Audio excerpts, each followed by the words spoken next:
I call meeting to order. They haven't been through. Second, would you lead us in that? Pledge allegiance to the flag of the United States of America and to the republic for which it stands, one nation, under God, indivisible, with liberty and justice for all. Good evening, everybody.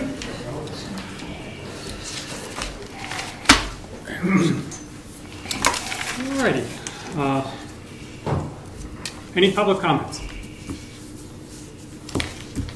Hearing none, we'll proceed. Minutes of November 13th and November 27th. Look the right thing. You catch anything?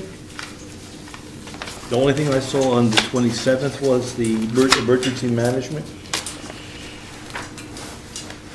What did it say? Did you catch it? Regarding, I read that, regarding bed bugs. Okay. Didn't explain it further, yes.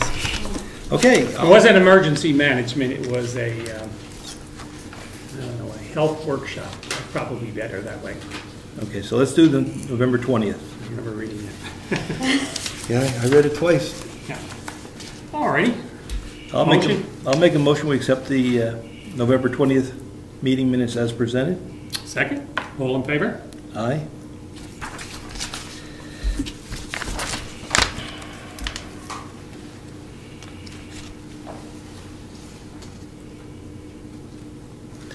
On November 27th meeting minutes, I'll make a motion we accept those as presented. As amended? If you'd like to amend that. Yes, I'd like to amend that. I chuckled when I read that. Class offered to emergency management health officials or something to do with health? Health officials. Okay. Health officials should just Right replace the emergency management to health officials. Yes. Oh, well, that doesn't sound right to Dr. Marsh.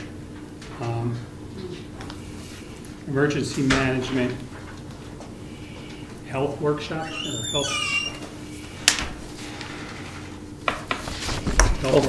workshop. Yeah. I like That way Dr. Marsh can be offended. Okay. Okay, so then I'll make the motion that we accept them as amended.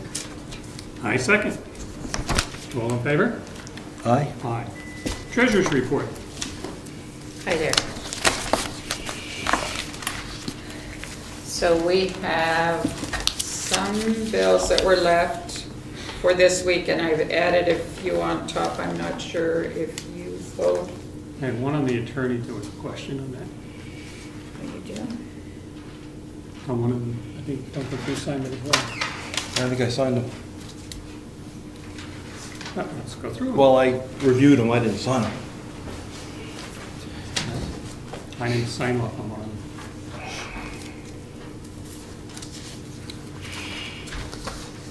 Ooh, it's a lot of sand. It's a big building. Yeah, and some. I got one with me too, this is It's a bill for winter sand for $3,410.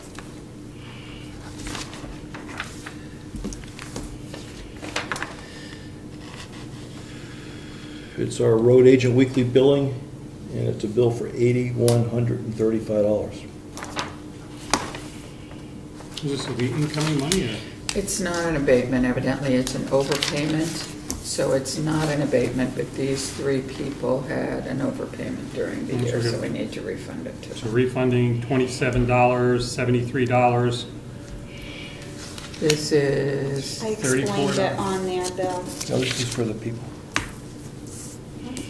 He's reading the people. 97, and then the 73, 72, and 1304. Oh, subtracting the 27. No, adding the interest. I have to add interest to what Jessica calculated. So this is the original amount, $970, adding $27.52 interest for a total that will pay them of that.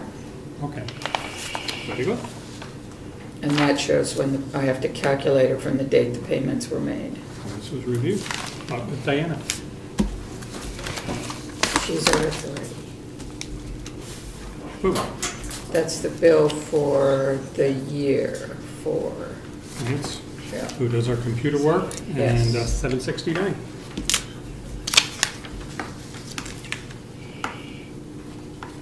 Our appropriation for Central New Hampshire V&A, our quarterly bill, 507.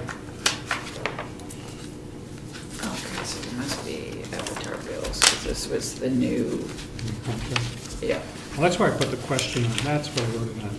My question in regards to Avatar is, we buy the software.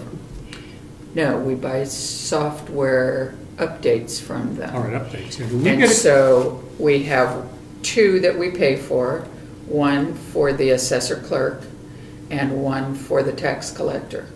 This is the tax collector, I think. There's two in there. There's two in One for there. the tax collector and one. And one regular bill. My question ended up, do we get a different rate since we use them as our assessors versus a town that just buys the software or rents it or whatever, updates from I them? think you would have to, I don't know I that. can call tomorrow. Yeah, it just seemed like we should, Sure. seems, You're gonna have to buy the updates in order to use the software. but I'm just wondering, I would think if we're somebody that has hired that company, that we would get a little discount or something. No, I would think not. Sorry. I'm sorry, just trying. Sounds good, though. Sounds like we should. That's the way we Or think. could. However, comma. Do you want these at, Yeah, I will want those back. well, we should. No? Then this is the hosting. I didn't realize we had an annual hosting fee for the new- website. For the For the, town website. yep. Who's that? Happy, Walter, Jay, Laura, Stephen, and Terry. Wish everybody a Merry Christmas. Oh, there. Over there. That's from one of the vendors Oh, from, Could it be the gentleman that's, does the web hosting? it was attached to one of the bills. I remember Yeah. seeing it. But I don't- okay.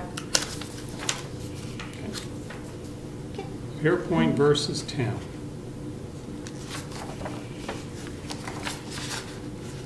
That I don't have a problem with. I just add these bills up for our decision to try to tax Fairpoint Communications.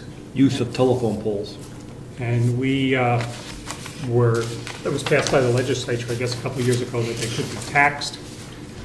We taxed it, originally we had one price, the value, and we went in half based on our assessor's recommendation. And they're taking everybody to court. So there's like 27 towns that this attorney that we're using is representing.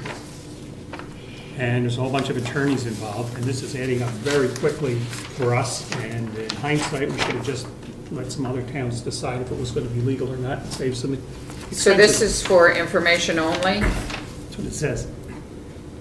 I think they're trying to show how they work with the other Town? towns. So this and their isn't one attorneys. I'll pay? The information only, I think it was For attached. information only. It was attached to that one. And this is I was a habit- separating it because I thought it might need approval as well. I think this is our portion of that. Oh, okay. Hey, They Bill, could go back together. I have an update from Avatar regarding Oh, okay. this. I don't know if you want to read it publicly, Sure. or it's probably a good idea, but it also mentions all the other towns and the attorneys. Recent LGC, that's the Local Local Government Center, Yeah. conference, meeting concerning, at the recent LGC conference, a meeting concerning Fairpoint was held to get everyone up to speed as to what was being done, as well as the introduction to everyone of the 4 major firms that represent the overwhelming majority of the appeals. And it goes through and lists them all. Rob Upton and Hatfield appears to represent the majority of Avatar's clients. The other major firms are Donahue, Tucker, and Ciadello, and the Mitchell Group, and the Gardner, Fulton, and Way or something. But these firms seem to be leading the case and talking amongst themselves. It seems that a joint defense agreement is likely to develop, enabling all the firms to work together and to share resources. This will keep the cost even more efficient than expected. as well as enable the cost sharing among all the towns involved. One attorney, although not one of the major firms, felt that any town that has not amended its poll license agreements to include some language regarding the responsibility for the taxes on the public right-of-way may lose the ability to tax it until they do. We do not totally agree with that. We do not totally agree with that, as the court also said every user of the PRW, public right-of-way, must be taxed, which conflicts with the license amendment requirement, as some users of the public right-of-way do not have license agreements, yet we are told to tax them. This is a little discussion about one of the town managers thought of sending out of the right-of-way to the major firms to see about hiring one firm to represent all cases, but that could quickly dispatched as the case is too large for any one firm to handle. Additionally, there are an issue that are different for many towns, as some do not have a value of the PRW and others value it, and the polls using a similar similar but different method. The end results to me is that with the 4 major firms collaborating, as well as making the information available to all concerned, we have the best possible situation. A situation similar to the one already initiated by Avatar and Rob Upton in collaboration with the other firms. Still going to cost us money. I'll pass it to you as soon as we finish this, Mr. Camp. That one's done. We're reading them for the public. Oh, we are? Just going over real quick. Just the bottom line we're telling you. Okay, Mitchell Group, $346.10. Same with that one. Look, Mitchell Group, $69.35. Avatar Associates of New England, $1,370. Avatar Associates of New England, $2,468.38. American Security Alarms, $360. Governor Wentworth School District, 66. 66. Well, the line was on. I couldn't tell if that was a 5 or 6. $66,955. Give us an update on that. Thirsty Water Systems, Yep, got it right here. Want to tell you now? $55. We did a water test on election day because there's been a lot of feedback about the odor coming out of the water in this facility.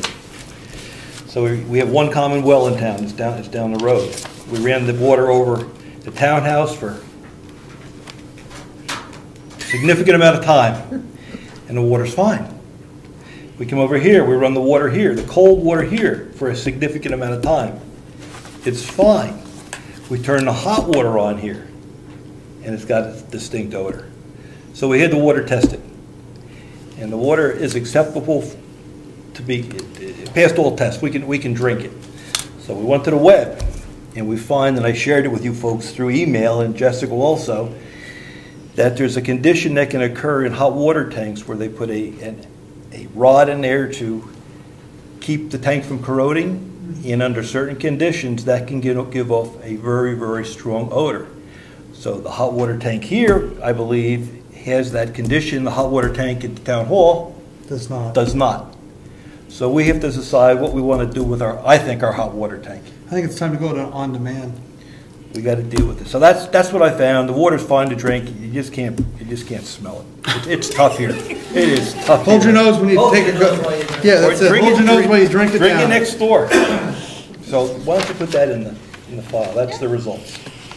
Does the cold water come through the hot water tank too? No, well, it comes in Cold and doesn't smell. Because cold. we've always smelled it even in the cold water. You got to run it for a while, and it goes away. Because if you run the hot water, whatever water's still trapped in the pipe will hold that odor. So if you turn on the cold, let it drain through and get fresh cold water in there, the odor's gone. And you can run the hot as long as you like, and it doesn't go away. Okay. Mr. Bill's here. Mr. Zacher has some information on that too. Verizon Wireless, $194.72. I I have a question on that, and that we're paying for $10 a month for texting. Do we use that enough? Do you text enough to justify, you think, $10 a month? In my opinion, I don't text out, but I receive texts. So I don't know, if you don't have the plan, I don't know what the cost per text is. Well, you can turn them off. People won't be able to text you. So it's going to be, they'll have to contact you some other.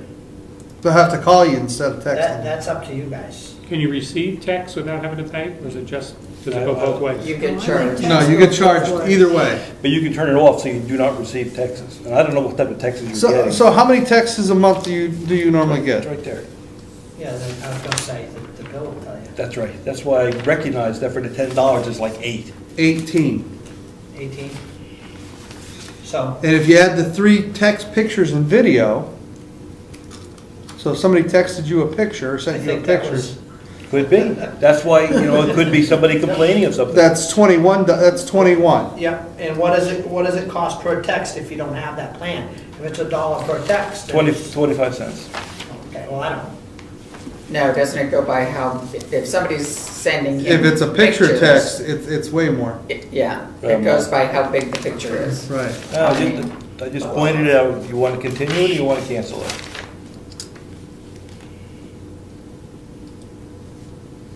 Would somebody be sending you a picture as far as something to do with construction or something? Yes, a lot of times because I try to tell people I can be most accommodating, but there are occasions when they'll call and want an inspection that day and I can't make it. I tell them to take a picture, but I tell them to email it to me. I don't tell them to text. But I don't know what that picture is. Maybe we should have a texting fee. Unless it might be, I tried at one point, that's just last month though, right? Yep. Yep. It's a current. Yeah, you'd have to look at the other months. I took some pictures with the phone, and that's why we had that phone, and I think the only way I think I had to put them You have to to text. my email. You text them to your email. To get them, so that I have a picture proof of. So I would say leave it. Okay. $10 a month isn't a bad fee. Yeah, now we can make up for the $10. Mr. Zacher? Fair point, $223.69. I called them to ask about that bill. And we are on a very old plan. And after I asked her to review our calls, she indicated that there's a better plan for us, where we're paying $100 a month. We can have effectively the same service for $75 a month. All we have to do is ask them to switch us, and we have to stay with that for 2 years. Unlimited long distance, unlimited calling. I don't see any downside. I asked Bill if he'd like to talk to him and get the same message, and you heard the same thing, I think. Yeah, I called them independently to see what we both understood, and that's what I understood them to say, around $74 Yep. For that plan. The only thing that I was concerned with is that you have the answering part of it, the answering machine type, where somebody can leave a message. And that could be a problem, so I think we need to put a So little there's a recording- voicemail? Voicemail. I think we need to put a recording on there. Who has voicemail? This will give you voicemail. This will give you Oh, voicemail. this will give you voicemail. Only if we but we don't activate it. have, Only if you activate it. Oh, that's true, okay. I was gonna say, otherwise we need to leave a message that we may not get. You have voicemail? Yes, Oh, I have a question. yes. If you're gonna have voicemail in your phone line, does that mean it's digital and when the power goes out, you won't have a phone? No, this is still Fairpoint, and it's still through the lines. Okay, but Fairpoint's pushing their digital phone systems. yeah, but they can't push digital, I don't believe they can push They can't push digital through copper lines. through the lines, yeah. They'd have to run new lines. We have. Yeah, that would have to be, that would be like through the cable Don't forget who system. you're talking I to. know. Technically, You yeah. can push digital through copper. You can? Yes, you can, yes. And it's effective? Yes. DSL. I was an IT manager in Boston. DSL works on. Yeah, they're probably doing DSL. That's right, digital all subscriber digital, lines, yeah. yeah. And just to give you a breakdown, the $223, No. yeah, the $223.69 is not 1 month's bill. That 1 month's bill is $113.26. That was last month's bill, and this month's bill is $110.43. And we've already paid last month's, right? Yes, I So- wrote the check number. And our long distance is costing us $38.38, and our regular communications is $72.05. So by changing over, it's now $75 a month? I think we should do it. Yeah, I do good. Well, make it so. Do you want a copy of that bill to call him back? Could you call him back? Yes, I will. I'll need a couple of things, the account number and the contact number. You don't call the number they have on there because I won't answer you. Carroll County Registry of Deeds, $4.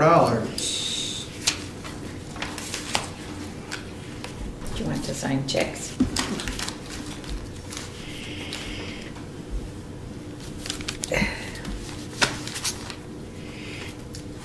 So we have bills, we're doing checks.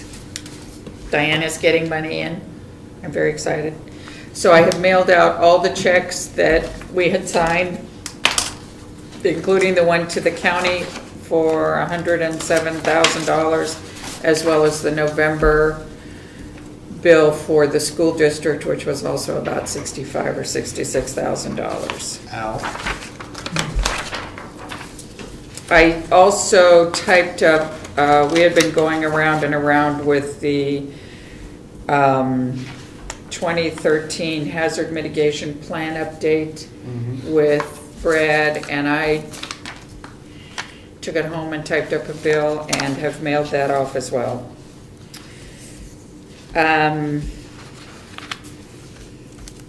Oh, I do have a report from the Wolfboro Parks and Rec. We were interested in how many people were using the service. So in 2011, the Brookfield participation totals were 41 season passes at Pop Whalen and Abenaki and 50 individual registrations for programs. And in 2012 so far, it's been 38 season passes at Pop Whalen and Abenaki and 48 individual registrations for programs. So we're still averaging almost 80 to 100 people using the service per year. So And that's a big there's, savings for those people. yes, It big. cost the town $4,300 for that. Yeah, but our citizens save way more than that. For the citizens who use it too. That's Yeah. right. Yes.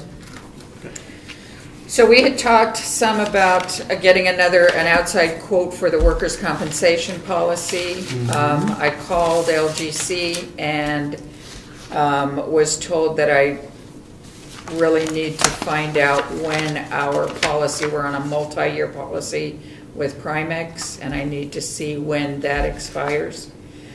So I have called Primex, but I have not heard back from them. So I will It should keep you be posted. oops. It may not be. I have most of the workers' compensation It policies. should be in the file, because that one that we signed, I think was a 3-year policy. It was a 3-year. So that it should be 3 years from the date we signed it. Yep. So I will see. I will keep working on it and see what we can find out before the first of the year if we can change.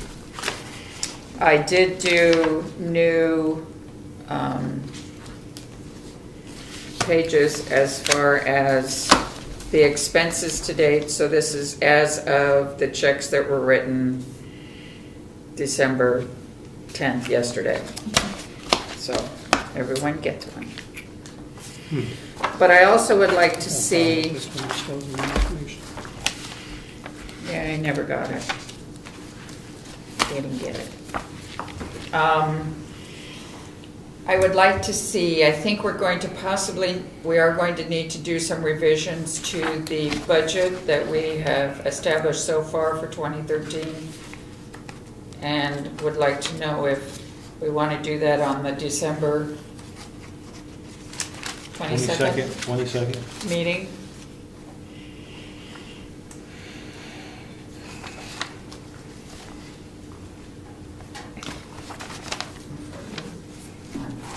Thank you. Upside down. Yeah.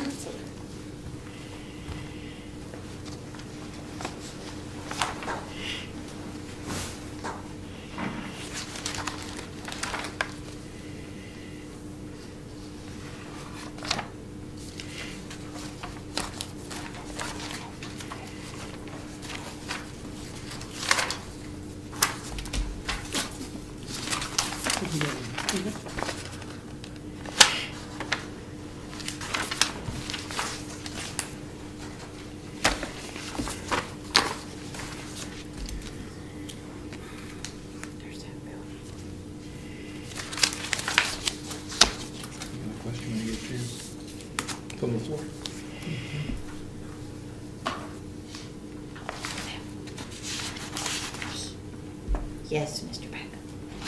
Yes, sir.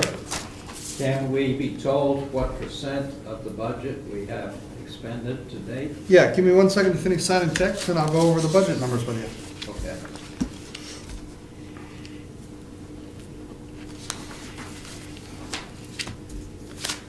Nope, that goes with that one. We have 11% left. So that would be okay. 89%. That's fine. That's what I wanted to know. That's up to the end You of. want one? That's as of yesterday. Yes, sir. No. That's okay. So, our proposed budget for 2012 was $611,186. Oh, that's subtotal. Let me go back down to the bottom line. This is with warrants. I was going to say that number looks a little low. Our budget proposed for 2012 total budget was $766,936. Yep. And we have actually spent year to date, as of December 10th, $684,983, which leaves a balance of $81,953 to close out the last 21 days of the year. So, and that doesn't include the bills we just signed. Does not. Okay, but everything Includes else. These checks. But it includes But the not- school. No, No, because the school's Not the not in there. December. That one's not in there anyway. no, that's 60, That's that's, right. yeah, the school isn't in the budget, town Right. budget. Okay. So that's pretty good. We still have 21 days left, and there's $81,000. Is there any money that we need to transfer, or people that owe us, or we owe them, you know, like? No, all of the trust fund monies have been transferred, right? If we don't have any snow, we'll be all set. They're not doing the snow dance hard enough We up either there. gotta do the warm temperatures or the cold snow, so one of the two. I think that's all for me. Is that everything? Did you get the planning board's budget? I did not. I received we think it's what they agreed on. I had the bottom number, but I did not receive a copy in my box. Okay. But this is a higher number than what is in the proposed budget. And what number did they give you? 6951. Yep, that's right. That's right. So that's higher than what's in that. That's why I'm asking for, I'm gonna have to up the FICA, and there was another line item, another couple possible changes. Not big, perhaps. That's right. It was a $500 increase approximately. We're doing this at the end of the meeting. I'm sorry? We're doing this at the end of the meeting, the budget. Sure. I'm just questioning. Okay. So that's it for the treasurer? That's it. All right. Tax collector. Yes. I have 3 abatements that I want you to sign for the end of the year, if possible. The first one is to the Salmonville Water District for the 2012, where it's a payment in lieu of taxes. We cannot tax them on the building, so that has to be abated every year. It's $84.42. Do you have the map and lot on that? Map 10, I don't have the lot number on Okay. that. The next one is for Dolores Thomas. This is for the 2011 taxes, but it was abated in 2012. That was for, remember she asked for a tax deferral, Mm-hmm. and shortly after that, she sold the property, so it was all taken care of. We abated $818.57 because although she was given approval for the deferral, I believe it was $1,200 and something, she had already paid all except the $818.57. And that's tax map 28, lot 12. Make more efficient today. The third one is for Deborah Manning, and that was a case of a payment being made for property taxes and the whole amount not paid. Actually, the base amount was paid, but the interest wasn't, so of course you take the payment out first. So it actually started to go to lien, and I received a payment in the mail for the remainder. We sort of crossed in the mail on that one as far as postal dates went. And I felt, and it was my discretion only, that to abate the, what would have amounted to the costs and fees and the interest on that property. For the cross. For the cross, yes. Okay. Because of the amount it was. I do have the discretion to do that with your permission. So I need those 3 signed for the end of the year, and I need this little job in between them while they're being signed. You sign the white one. Do you have the math on that one too? I do. Sorry, and what the amount is? The amount on that is $18.57. It's tax map 18, lot 5. Okay, thank you. And that is my total abatements for the year that come through me. Any questions or concerns? Nope. And here is a list of the 3 of them generated. Does it need to be in black? No. No. No, these are for ours. It's just more for the auditors to have to look at. And I apologize for those having to be separated. Also, here is a copy of our collections year to date that I believe that Rich wanted periodically. Our total commitment for this warrant for the 2012 second issue was $951,080. Of that, the amount collected at this point is $250,807. So that's, we still have a whole lot coming. I think I probably have another 100 that I'll be putting in the bank on Friday, at least. And I haven't got any of my big payments from the tax companies yet, which will be coming. Is it on here how much we owe from earlier years yet? Yes.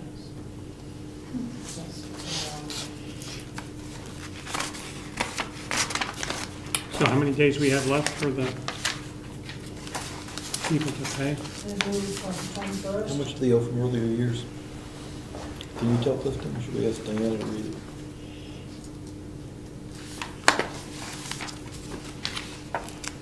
Got it. You use that first column, that will tell you the P, the years. Yeah, 2009, 2000, lien, yeah. 2010 lien, 2011 lien, and then the, So right to there. We'll go in reverse follow direction. that through. So you're looking Things at- that are still outstanding for prior years. Just under $64,000. It's still outstanding from prior years. Probably. And that comes out of our reserve. That's what the reserve covers that we put away. So of our reserve that we put away, we're still waiting to collect the $65,000. Right. A great deal of it is from only 1 or 2 taxpayers also. This is,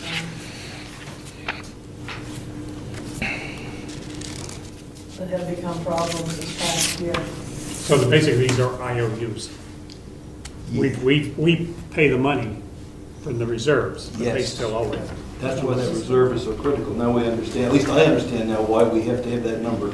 Because we have to pay our bills. Yeah, that's the bottom line, is that we do have to pay our bills. And we've got a loan, so the money will come in someday, but in the meantime, And if necessary, we can take property. that's right. Well, yeah. So I noticed in the newsletter that you wrote there were possibly 10 properties that could go to deed Correct. next year. Correct. Wasn't that Does that seem high? Yes, it does. Okay. Yes, it does. And 14 the next year. Okay. Which of course would include The- those original Those 10 plus plus more. more. Also, of course, with these, with the interest that we have no control over, it's controlled by the Department of Revenue Administration, or actually our legislature. We're compounding interest on those pieces of property at a pretty high per diem rate. 18%, right? One of them, I believe, I went the other day, last Friday, I think someone pays almost $11 a day has been accrued in interest on one piece of property. And that's sad. It's not good for the property owners. Thank you. Town clerk? No? Administrative assistant? I just wanted to let you know that I got a call. Actually, wait a minute. Let me start. A call was received from our deputy tax collector, which was directed to me regarding an inquiry on how to file an abatement. This is on a property owner due to a house fire this year. It's on map 18, lot 22. I sent a letter to the property owner stating that the abatement can be filed after January 1st until March 1st. Sent the paperwork and highlighted the directions and everything. Return receipt, right? Well, just the application. I did not. I just sent it a letter stating what this person needed to do, basically. So I have copies of the letter and everything, and I just wanted it to be documented. That's all I have for now. Assessor clerk? That's same day? Okay. Nobody's here from the ag. Cemetery trustees?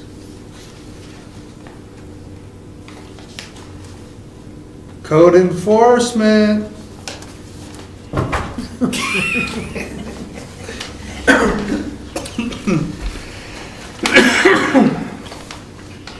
This is, when we talked, I proposed to you about our fee structure before and after work begins. And it pertains to the wording on the bottom. Last 2 lines plus the last paragraph.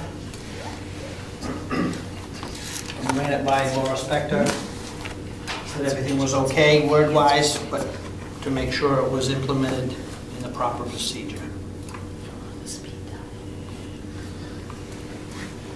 Could you explain this to me?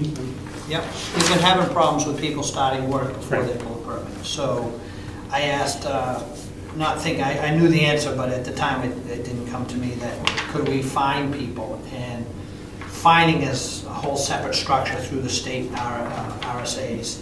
And procedure drags it all out for minor offenses. So I proposed just having 2 different fee structures. And she said, yes, that was an acceptable way to do that. So as that paragraph says, if you apply for a permit before you start your work, you have 1 fee based on the numbers up above. I fill in the information.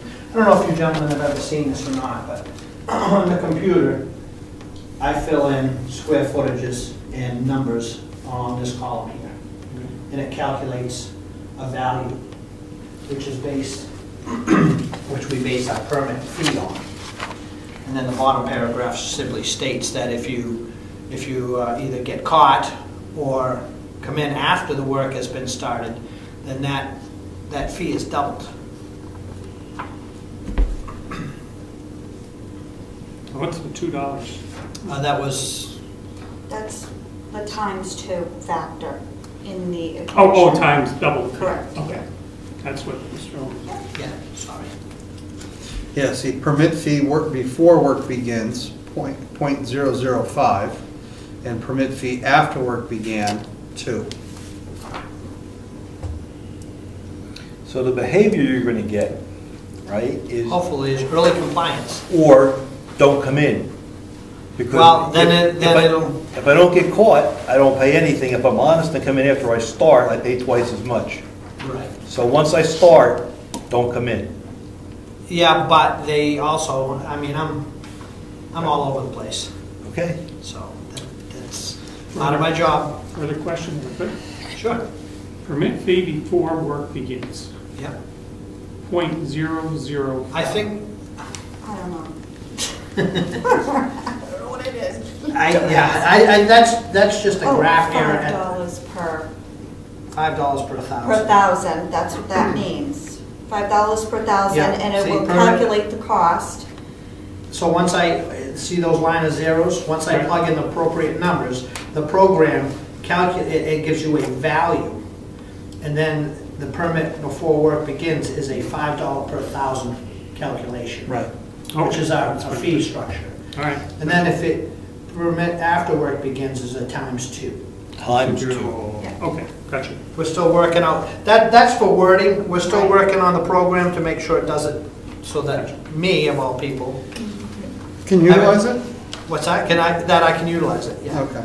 There's no cost for a fireplace? It's right in there. Zero? Yeah, I have to add it, it depends on what it is. I add that, if you see, It says there's a cost range between $3,500 and $7,500. yeah. Up there, and then fireplace 1, I add that value there. 1 act, and then I have to add the value. This program, under the current $5 per thousand, Yeah. all works. Everything's, this is what I've been using for the past 7 years. Okay, so there is no, where it says cost item like plumbing, you've got $1,000 That's a given cost per fixture. per fixture. Because a fireplace Okay. varies so much, they give you So a it- range. I have to plug the quality, the kind of fireplace it is, and then how many of them do they have. I gotcha. All right. That's just information. I gotcha. All right, that explains that. That's a plug and play one. Yeah. Okay. So, So if you could, So- the proper procedure, implement this for the first of the year, that means a public hearing. I believe so. That's Yep. right. And I can't imagine it's gonna be a long drawn-out public hearing. Okay. Oh, I agree, but we I have to think do it. it's a procedural, more of a procedural thing. On average, what do somebody pay, just take an estimate for building a house or doing some of your work? The As average, Say building a garage or something. Well, it's probably on here, a garage. well, it's 65, yeah, it depends on the size. But I'm gonna So what you say, would do is like a garage, if you're gonna build the garage, and By it's square gonna be 900 square feet, so that would be 20 times 900. then you do the garage foundation with slab, and you put your 900 square feet there. Yeah. It's amazing how accurate this is. And then it comes down here and totals it by $5 per thousand, and gives him the total of what that permit will be. So like a garage, an average garage is $500. Just, And that'll double. then If they started. our minimum permit is $35. Mhm. And this is where, the people who are building houses or putting at garages, those, they're not trying to hide nothing. They know they're not gonna hide anything. It's the smaller fees, minimum permits, because the state of New Hampshire requires plumbing licenses now and gas fitting, that has a separate fee, a separate permit. Those are the ones lately, the generators. Generators with these storms have been a big thing. Gas companies aren't getting their permits. So their $35 fee is gonna become a $70 fee. Okay. For instance, I was doing some private work on a place here in town, and I get a call on the cell phone wanting to know when I could come do an inspection. And well, it just so happens they didn't know who I was, and I was working there privately, and they're calling me for a town position. I'm working on the driveway, and I'm looking down, and they're working there, they're calling me for an inspection. I'll be there in 2 minutes. Then I said, by the way, I happen to know you don't have a permit. Oh, well, I'm sorry. So, Now they're releasing. We get them. Yeah, before the end of a 2 or 3 day spell, we got that one company three or four times. Places they've worked in town and didn't pull permits. So. The excuse was I didn't know. Well, the excuse is, well, I work from this office, the tank and such comes from this office, and I said, well, it doesn't matter where it comes from, you need to tell the appropriate people that you need a permit. It's a rundown. Okay. Okay? Yep. We'll schedule the hearing. Great. The next issue is a complaint for the Smith Pit from Governor's Road, where they dumped illegal dumping. I don't know what illegal dumping means by their question. We looked into this issue before. It's a pile of, I think I quoted beams, but I probably should have said beams and framing that they're going to cut up and burn. And that's what it is. The pictures that was submitted is a chunk of insulation laying on the ground and a small patch of shingles on a piece of wood. I don't know what the issue is. It's perfectly fine for them to do that. They're not filling it in. Oh, go ahead. Can't burn debris. Can't burn. Outdoors. They're going to burn it indoors? They're going to burn it in their wood stove, and it's clean debris. You can burn debris as long as it's not painted. That wasn't clear. Painted, varnished, glued. I think I had on the original conversation we talked about they were going to cut it up, take it home. Okay. But I didn't check the minutes for that, but Okay. Indoors is different than outside. yep. Even so, outdoors, I believe you're allowed to burn debris if it's clean. You can't burn painted siding, stained siding, or anything like that. But You can burn untreated lumber.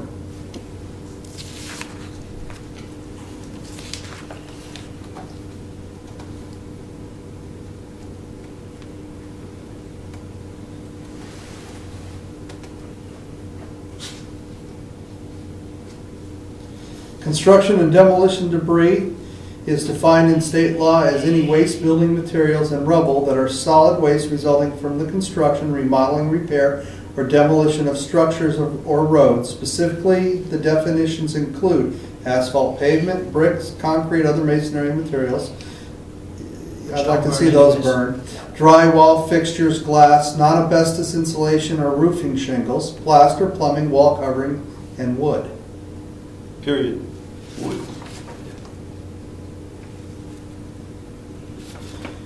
Can wood scrap be burned? Yes. Clean wood that is not generated from construction, remodeling, or demolition of construction or roads can be burned. For instance, scrap wood resulting from the manufacture or construction of furniture, bookcases, or other related items, as well as wood from discarded pallets, can be burned. Wood from the demolition of an outside fence cannot be burned. Debris can't be burned. Wow. We should file that.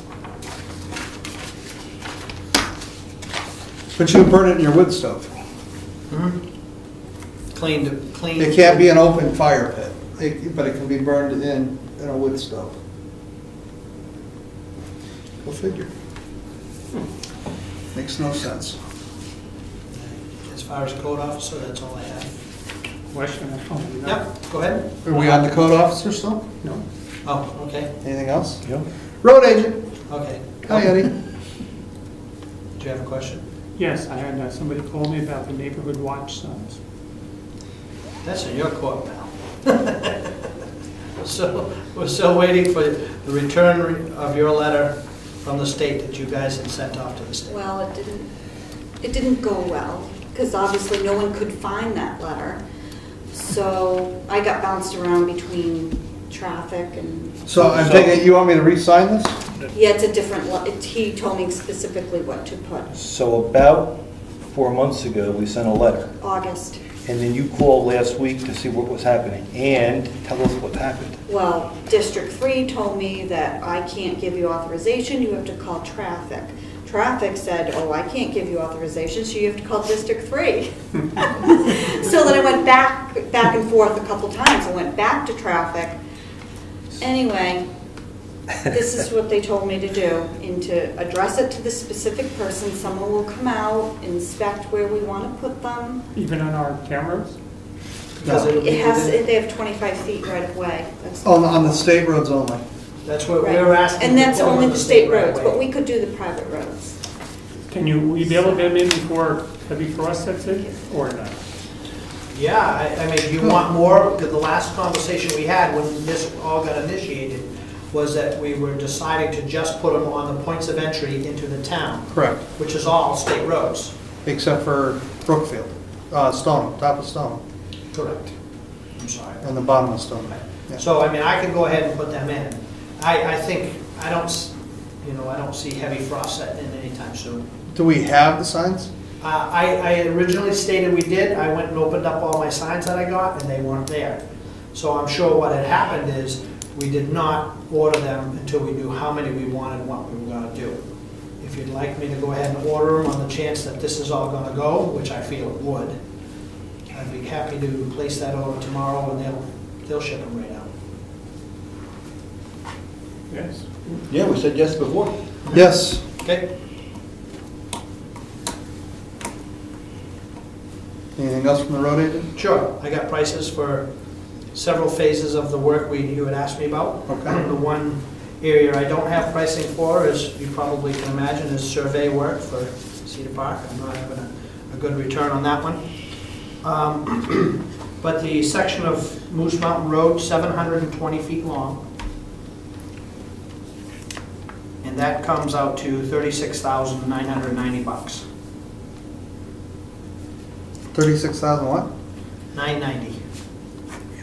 Now that's about a $5,200 increase over last year's prices in paving alone. He told me I should carry $95 a ton because he has, I guess I got a feeling that oil prices aren't going to go up.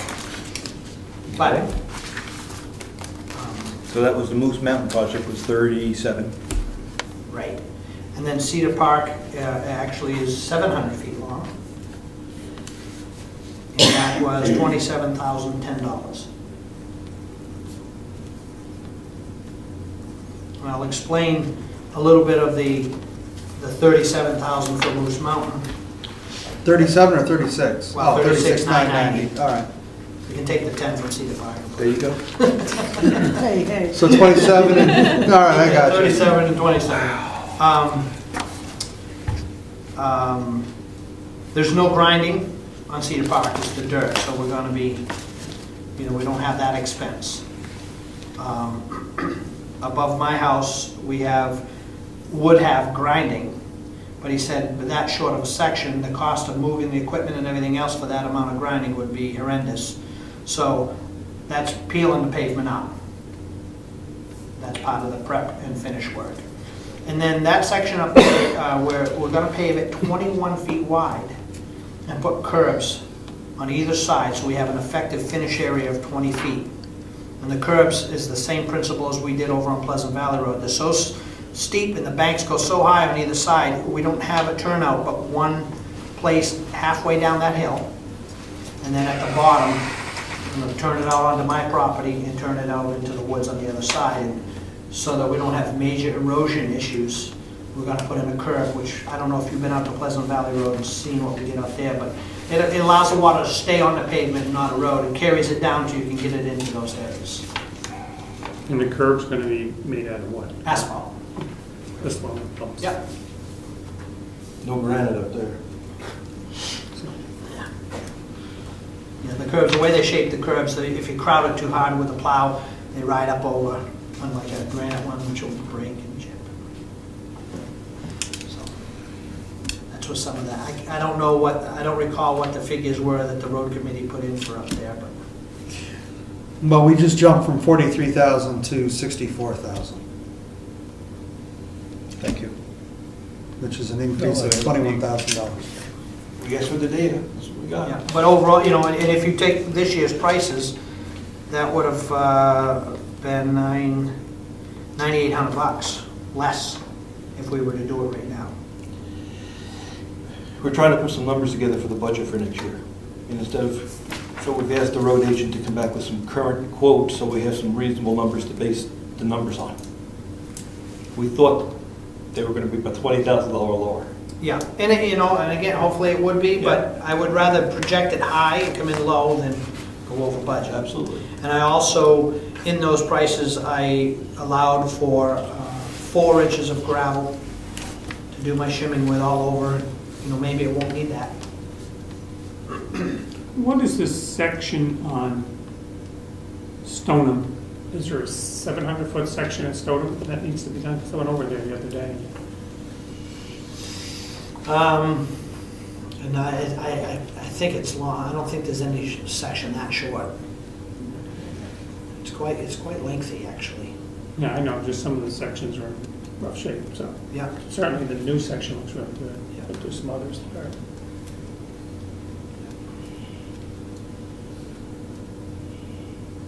Any other questions? Thank you. Okay. Thank you. Conservation Commission? Emergency Management? Forest Fire Warden's not here? Government School, Windward, what we got? Back up. This is information on our school tax rate and Government why it School went up. Board District. All right. The 2012-2013 school expense budget increased 1.14%, well under the CPI increase. However, a reduction in revenues meant that an additional 2.63% in local tax dollars needed to be raised to meet the local and state obligation. The distribution of the tax obligation is not evenly allocated to all cooperative member towns. The portion paid by each town is impacted by the cooperative formula that depends upon the number, depends upon each one's share of pupil population and each one's share of the total equalization valuation of the district. The formula is weighted 75% on the number of pupils and 25% on the relative portion of the total equalization valuation. Brookfield's relative share of pupil population climbed by 5.6%, while its share of equalization value portion also increased by 2.98%. The combined impact meant that Brookfield paid a higher portion of the cooperative bill than it did in the previous year. The increase in taxes this year was a result of a slightly larger district obligation, 2.63%, and a significant increase, 5.14%, in its share of the cooperative apportionment formula. The good news for Brookfield is that the share of the cooperative apportionment formula will decrease for the next year's tax bill. So we had an increase in students? 5%, doesn't it say how many students it is? Now we get the list you found out. January 1st. January 1st.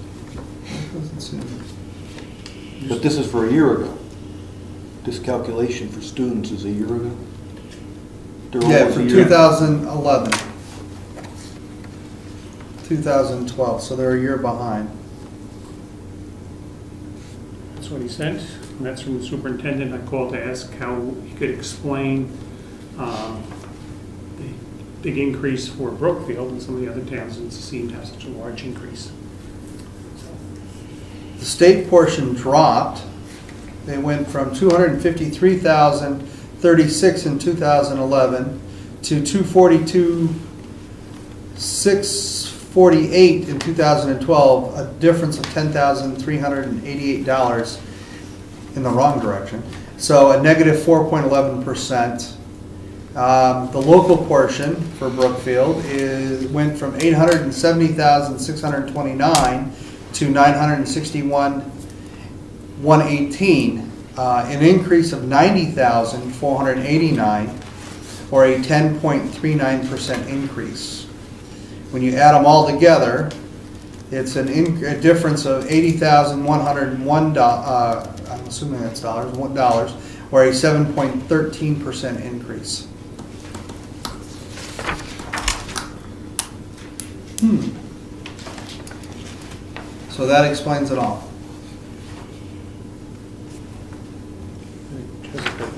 We may need to have a town meeting. Heritage Commission. The Heritage Commission is not having a regular meeting tomorrow night. We will be having a work session here at 7 o'clock to review the Churchill School questionnaire.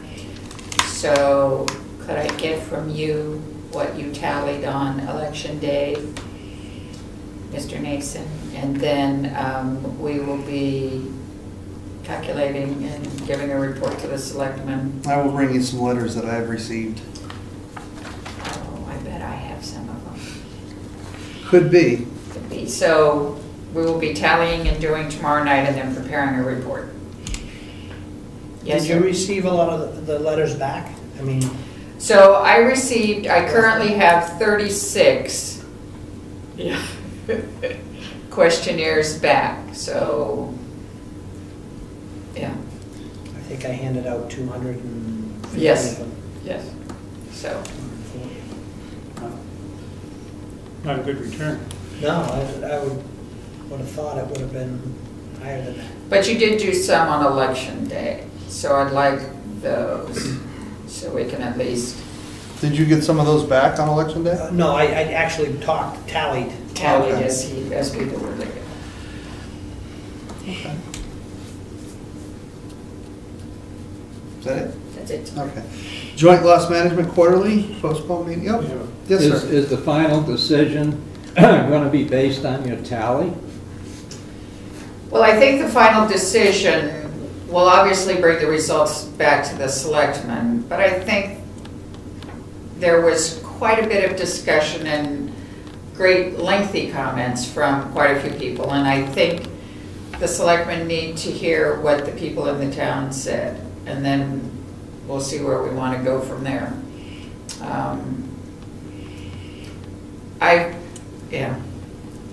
I just think that it may not just be based on that we probably should maybe look into it further and see what we want to do with it. But there's no public meeting scheduled to discuss? There is no it? public meeting scheduled at this point, but obviously, before anything's done, we'll need to have one. And whether that's a charrette done by the moderator, he offered to do that, or whether it is a series of meetings to try and educate people, I think we'll just have to see. Do you have any recommendations? Well, I'm just wondering about town funds that will have to be spent. Yeah. It seems to me there should be a hearing. Oh, there will be a something. There will definitely be a hearing or a charrette. Right. We're not going to do anything until we do that. Okay. Any other questions? Okay. Joint loss management quarterly, postponed meeting to be announced. We decided in January 8th, I believe, but I'll let you know. Is Okay. that what it was, Rich? I believe so. Right before Yeah. selectmen's meeting. Yeah, right before selectmen meeting, so January 8th.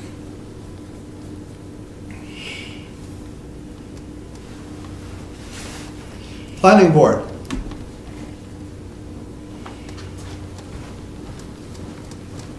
Good evening, everybody. My name is Ed Camo. I'm one of the alternates on the planning board at Brookfield.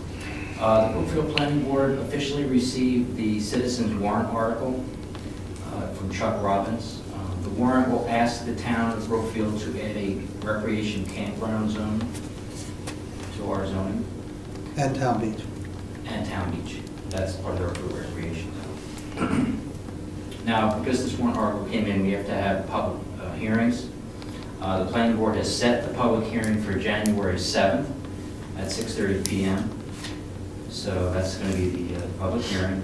There's also a hearing has to be set for the FEMA, Federal Emergency Management maps that the federal government has changed. So we have to have a public hearing on that. And that's also going to take place on the same night. And that's for the January 7th. floodplain. Floodplain map.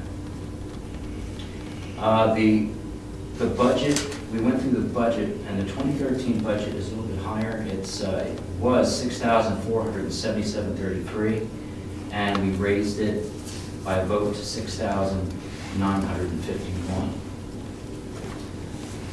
We worked on the minor site plan review, and we'll also have a lot of work to do this month, so we're going to add another meeting on December 17th at 6:30 p.m.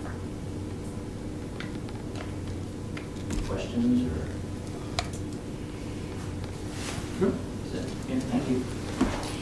Okay, our next website statistic quarterly update will be January 8th. Any other boards or committees? Hearing none. Old business, Nate Fogg preambulation update. I did not check my email today because I came straight from work, but I have not heard anything from him to the point that I last checked my email. I'd like to make a comment. Yep. After reading 91A, all correspondence to the board should be saved for at least a year. So if any of us are getting emails sent to us at home, I suggest we forward a copy to Jessica so she can put it in our town website. And then we can satisfy the 91A requirement. Why would we, I could see sending it to Jessica, but why would we put it on the website? Oh, no, I'm sorry. Didn't mean to say that. By sending it to Jessica, it goes to our web hosting, and we back that up and we preserve that for the 91A. Okay. It doesn't go to the website, it goes to the email account. So it's important for us, if we're getting email home that's related to town business, forward it to Jessica so she can save it. It's important for 91A. Okay. I'm still not sure why we would put it on the We're not putting it on the server, we're putting it into the Outlook mail server, which is backed up. Okay. I mean, why not just print a copy and read it into the minutes and attach it to the minutes? Well, for example, you didn't bring the last email. So from now on, you can just forward it to Jessica. I can forward it to Jessica. It's so much easier to just... No, forwarding it to Jessica is not a problem. Okay. But, I mean, you just, once it's printed out and then it's read into the minutes, then it goes attached to the minutes. That's fine too. All right. Welfare policy. I've got it, folks. We reviewed it this week, and we're ready to sign.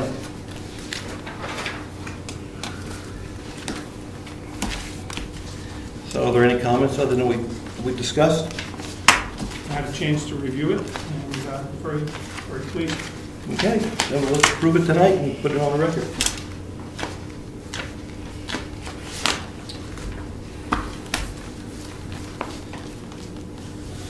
Who's going to start the official copy?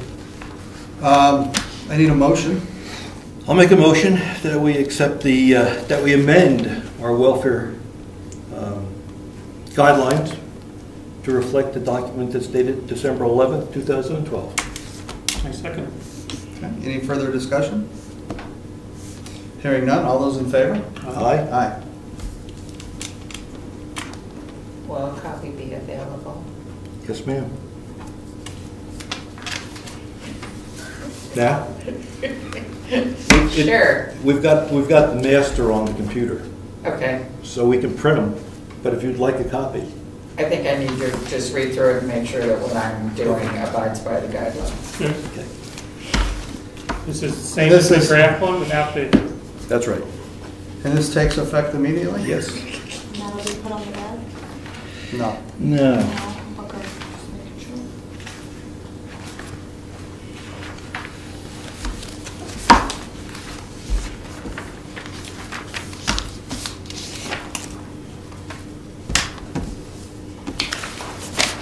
Sit down, see ya. I've given her my copy. Okay. So at some point I'll get it. And mine's got the original signature, so here's that for the record. And I can email it to you if you want it on Oh, your thanks, computer. aren't you through me? I don't lose them, man. Okay. Review of the municipal building application. Yeah. I just highlighted where it was changed, and I have a copy of the old one too, if you wanted to see exactly what I changed, so. So what you highlighted is in. Is correct, yeah, that's what I changed in here, Clifton, I don't know if you wanted to look at that, but.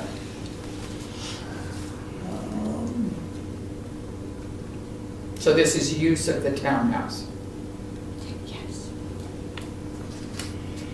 All we did was change from the, you need to return the key.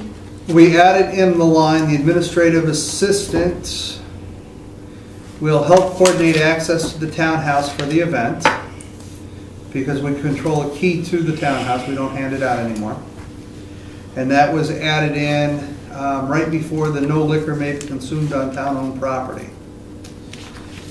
And then down below in the bullet points where it says return to selectman's office the next working day, that has been removed.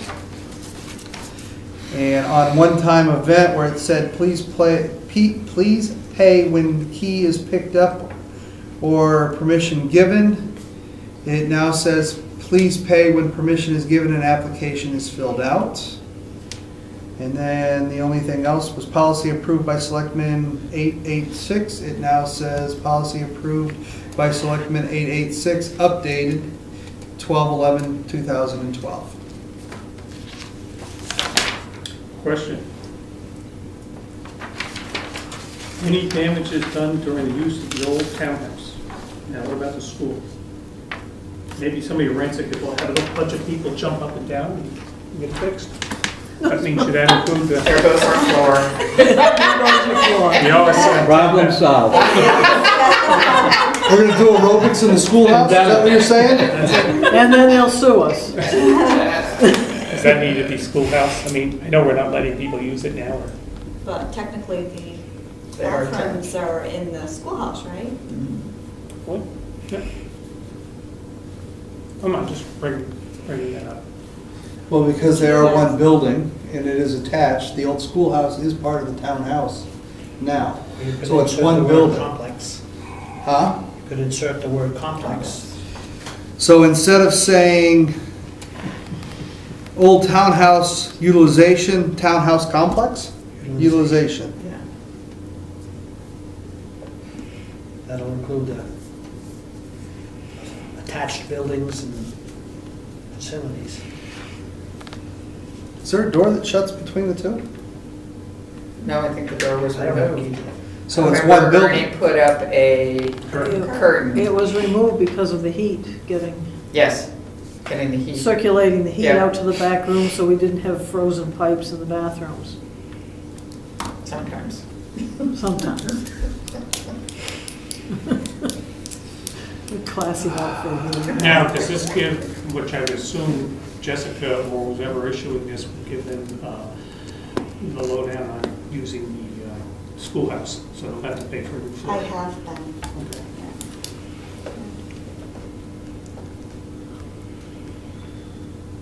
Any limitations or...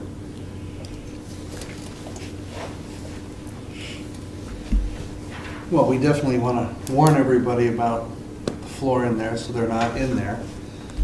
Maybe there's a way to close that section off. Except for handicap access. And there you go. So you can't close it off. So, But some restrictions, somehow some restrictions placed on the use of the building of some sort. well, we could stop allowing people to use it until it's fixed. The whole building. Mm-hmm.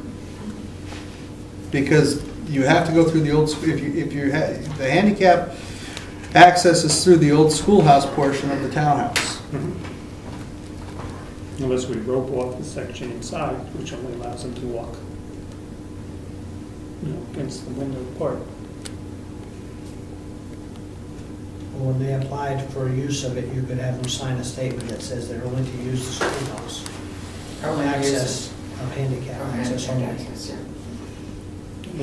So a little rider to this. Yeah, just because that'll only be a temporary, hopefully, it'll only be a temporary issue. Hopefully. Hopefully. So are we changing this from old townhouse to townhouse complex. With the rider. I mean, that's getting a little, to me, it's one building at this point. There's no way to shut off one from the other.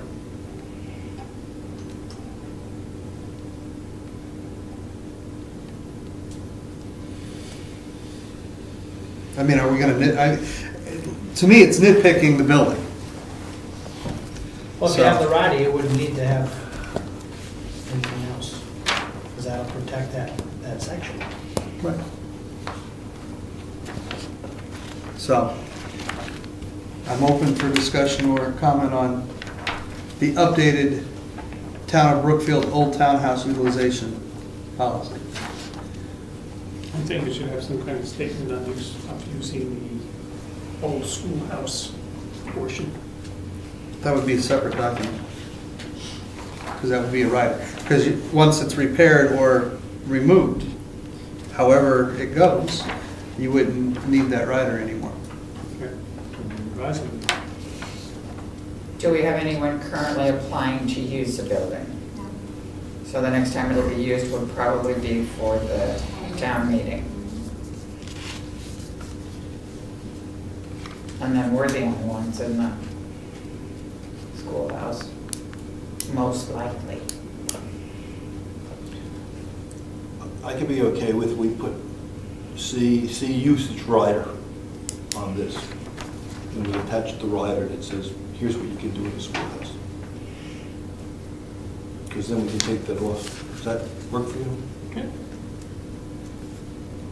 And they should sign that, saying, we'll have to work on rural usage rider, saying, limit to people. They should acknowledge that, right? Okay. I'll write something up and show it to you at the next meeting. But I think the next rental is March, or the next use is March.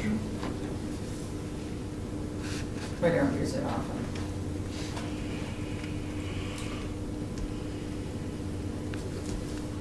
So, a little note on the bottom of it says, see schoolhouse rider for restrictions. Fine.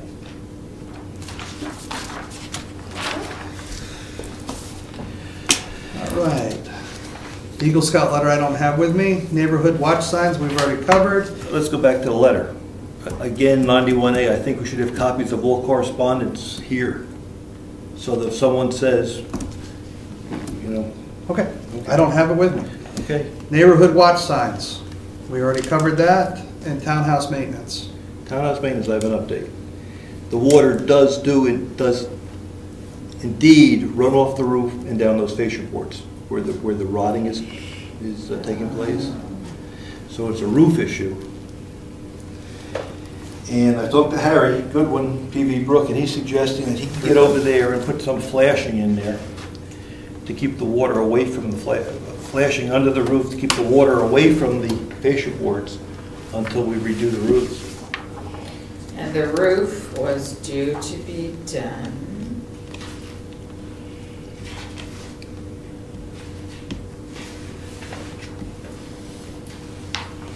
roofing within 10 years was. It's failing. How about the valley that's caused there? Yeah, if you look at the roof, you'll see that there's a valley in the roof Yes. funneling all the water, Yeah. and that's where it's dripping down the fascia board. That's a roof issue. Right, that's the valley you're talking about. That's a structural issue underneath the roof. That's right. So this is getting more expensive. That's right. So he's going to patch it. Okay. As soon as he gets some good weather, he's going to try to patch it to minimize the damage. He's going to fix the vestibule door, Cool. and There's no drip edge on there though. yes, there is. It's just not working. No. The shingles don't come off a half inch. The drip edge isn't out far enough. It should throw it out. It doesn't. When did we do that roof? Well, I don't have when it was done last. I'd have to go back and see if I could find anything. Would it be possible to have somebody inspect, would it be necessary, I'll ask our building inspector, to have somebody inspect that roof where is there a structural issue that could be? I'll climb up in the attic and take a look. split beam or something, I don't know. It's on both sides, oh, it's just wavy. One of the old, Rafters. well, they're trusses up there. They're pieced together trusses up in there. So maybe it's too far of a span and the boards are starting to go, or. Okay. Any new business? Yeah, I've got a clarification, please. On the 22nd, are we indeed having a coffee?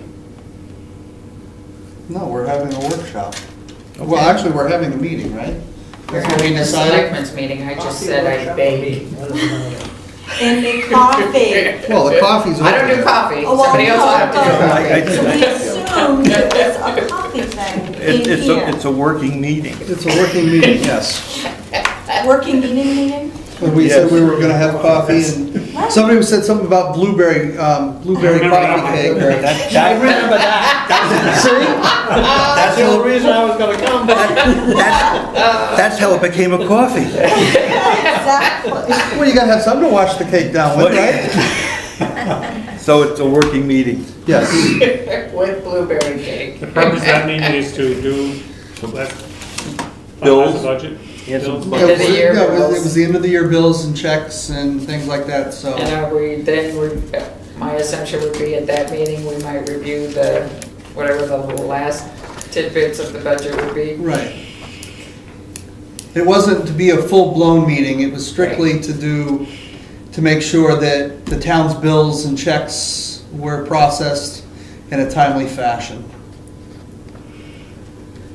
Since we were not meeting on, So could I Christmas assume we're Day. going to meet from 9 to 9:45, eating muffins, and 9:45 You'll to 10 need on the Bill? business? Oh, yeah. Somewhere like that? yeah, something like that.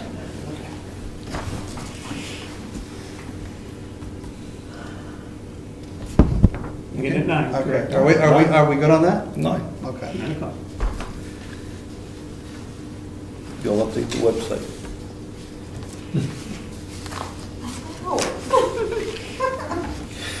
Hi, Grant.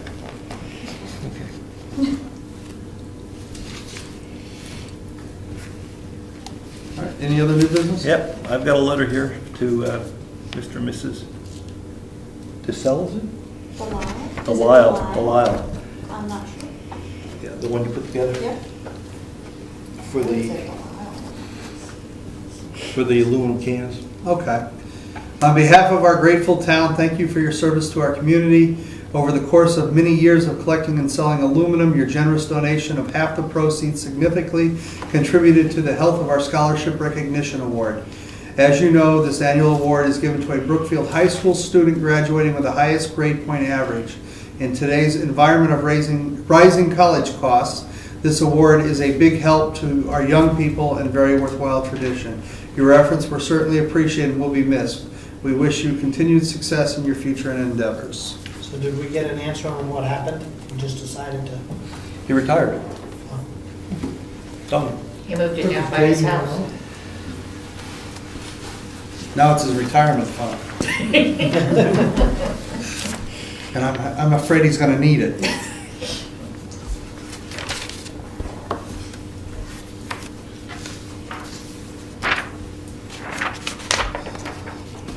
All right, any other new business? Yes, I'd like to bring up a budget issue. Okay. We were going to do that next. Okay. I guess I want to talk specifically about selectmen's salaries. Our tax rates are pretty high. I think we have to do what we can to keep them lower, get them lower. And supporting that, I'd recommend that we draw in the year 2013, $3,000 instead of $5,000 as a salary.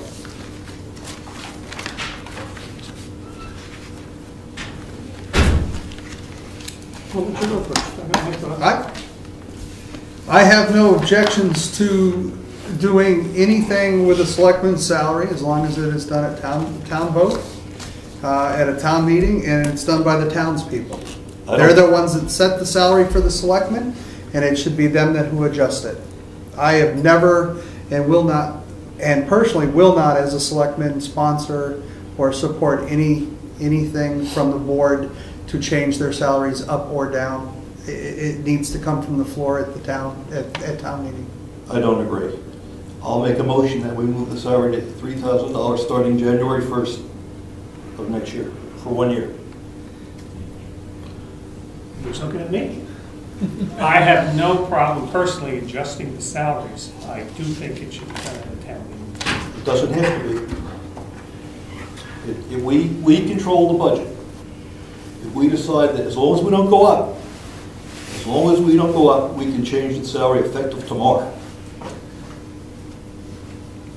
But we cannot, well, I have a motion on the floor, so if I don't hear a second, then the motion is done. So, is there a second? I second it for the purpose of discussion. Okay.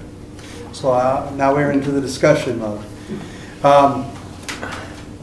Yes, we control the budget, but we do not set the salaries for elected officials. The townspeople do. That's not true. We cannot, as a board of selectmen, Okay. set the taxpayers. We cannot set the taxpayer's budget or her salary, or we cannot set the town clerk's salary as a board of selectmen. That is done by the people. Let's do this. Let's ask for legal advice. And if they say we can do it, it starts January 1st.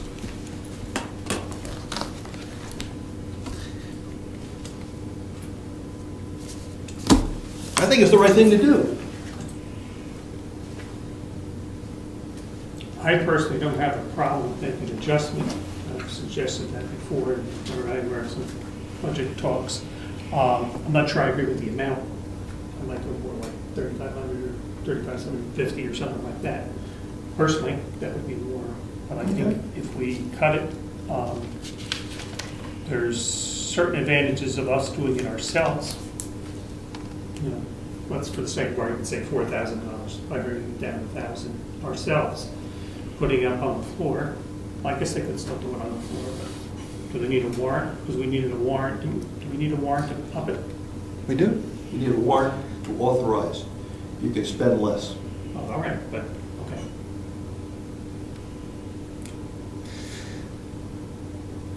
There's always been a warrant to raise any elected official's salaries, and it's done by the townspeople. There was a motion last year to change the selectman's salary, and it was defeated on the floor. It was made from the floor and it was defeated from the floor. That has been done 4 or 5 times over the last few years. And this time it's coming from the board. Okay. Well, again, I have no problem with adjusting my salary as a select person as long as it is done by the townspeople, one way or the other. And the motion is, we do it January 1st, what's the amount, and then we'll get legal advice. Bill? Let me think here for a second. I lost track of where I was going with this. I think my purpose of doing this is that we basically are telling the town taxes are higher. We want to give less in our salary this year. It might change next year. That's right. And go the other direction. That's right. So if we went the other direction, then we'd have to vote and go all that all over again. So I don't believe so. The warrant says we're authorized up to $5,000 an individual. We can always spend less. Well, I know when Jim Martin was on the board and he was a state rep, well, it makes no difference. He was on the board. I know he gave it back to the town or didn't collect it. Now, I don't remember if it went to the fund for the scholarships or whatever happened to it. He just did pay or he returned it back to the town. He had, no, once the salary is set, it's drawn and then he can donate it back to the town or to whoever. And I think that's what he did, is he donated it back. And I can't speak for him and I don't know all the particulars, but I believe that's what happened. So do we agree we want to reduce the salary? And the question is how we go about doing it. Well, first of all, I think the legal advice would be one route to go to see what they. I think before we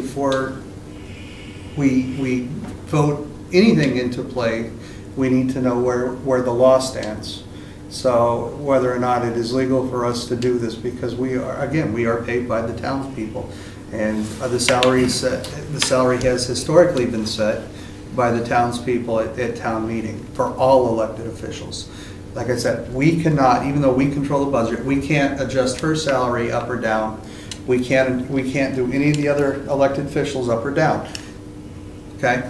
That being said, I think that you can run it by Laura Spector, and if she says that it is a doable thing, then you can bring it back before the board. Well, I'd like to propose that it is doable, make the motion, and if it's not, we rescind it. As long as we're in agreement that it can take place, that we want to do it. We just don't know how to make it happen. So, I'd rather know first. okay, we'll talk The legal about it. thing. And the other thing, I don't know what happens if you get into, I'm making this up, because I have no idea what you're doing for re-election. Let's make believe he doesn't run for re-election for the sake of argument. Yeah. What happens come March? Does he have to give the money back that he was paid for the first 2 months? No, because Rich is asking for it to go into effect January 1st. All right, he got his, into January 1st. Okay, so that would take care of it. That's right. So we're sorry. So you're backing it up to January 1st. But the budget, yeah, I guess that would work. Works fine. What do you think? I'll do it. Yes, sir. You said that the town meeting set the level of salaries for elected officials. That's not quite true. The moderator's salary is always set by the selectmen. There has never been a town meeting where the salary for the moderator has been considered.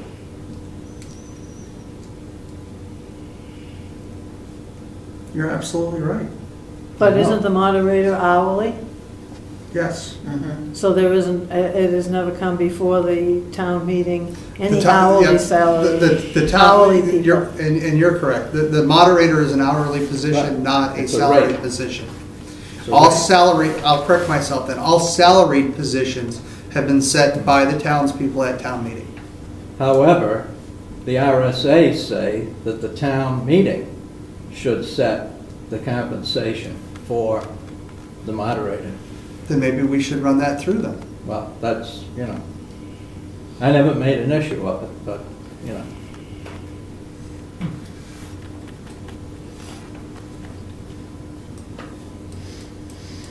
So.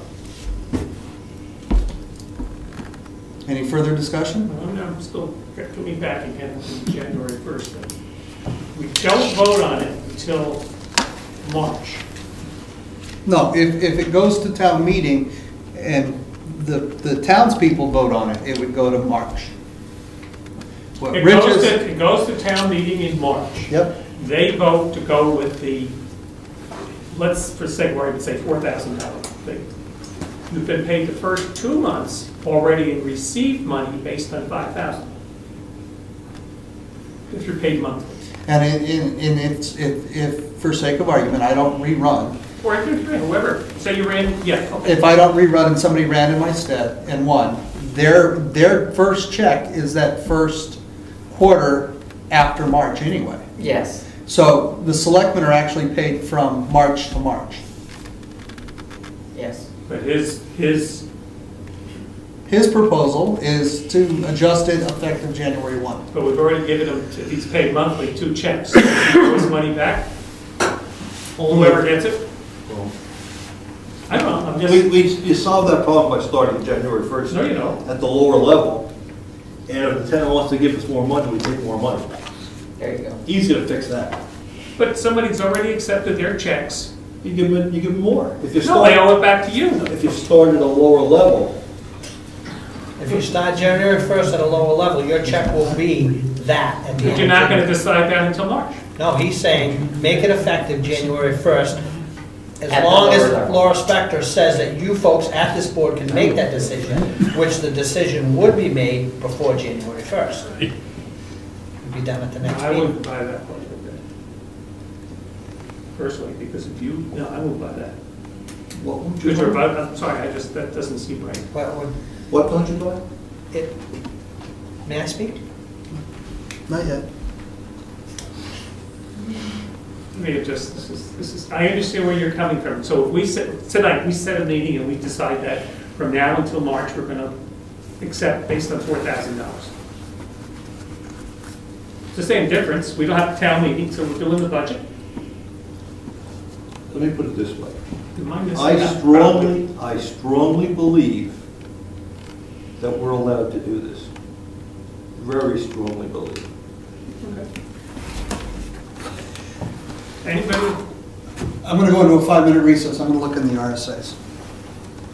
Just, hold on. Hold it, 5 minutes. Anybody see my point that I'm trying to make? I think you're missing something, Bill. No, that's what I want to know. I'm missing a lot of things up here. That's all right. I know we're not in session or we've taken a break. What am I missing? Could you tell me? Try to explain it to me.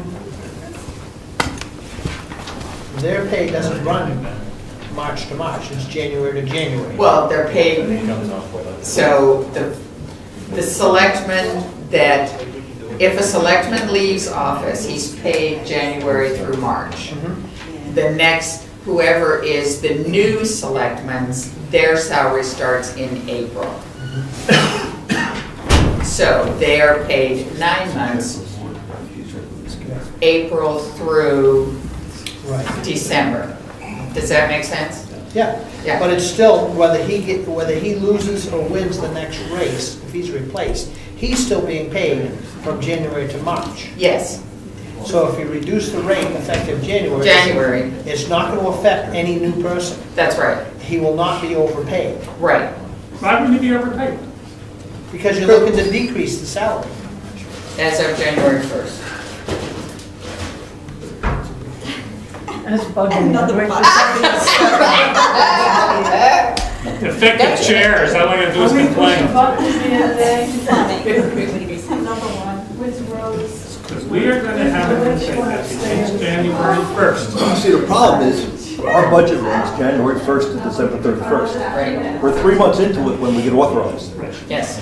That's why we have to take some action now. All right, let's try it the other way. If the town people in March decide, no, it should be 5,000, and you're just gonna make I'll up pay you more. You'll pay Won't us have what to it be, it'll say Merry Christmas. Ho, ho, ho. I'm not telling you what I know. All right. I mean,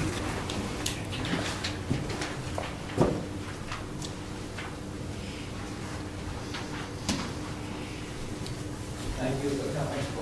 I hope you did get this, Chased him right out. It's only 8 o'clock. session? Huh? Just 5 minutes. Don't say anything, please.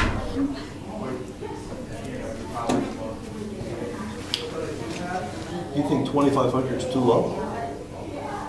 You started at 3,000. We're negotiating. We're We're negotiating now. Yes, I do think 25. That's too-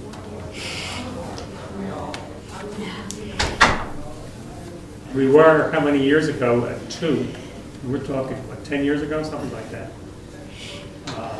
I realize you do a lot more work, I'm not denying that, Yeah. for your hours, from your, but I mean, I see the different positions. Yeah, but you guys have headaches. We,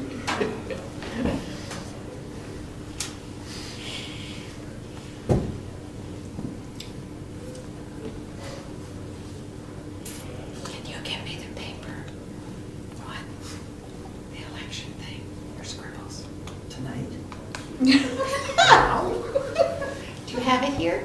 I don't know. we got about 2 I minutes. hate to tell them never submit an agreement around town, I don't think it You're was not on your your desk. so we want to count runs. Yeah, He sent us a note, It you guys hasn't know? been. Oh, yeah. That's essence what I I thought it was, was in fix up the building, somebody's box. make a bathroom, I had Last time discussed that saw about it. 6 months ago. Yes, no, we need to. And your suggestion to add a It's a shower ship. was excellent. Right, so that's, Ron had that in his thing, so if you just double it.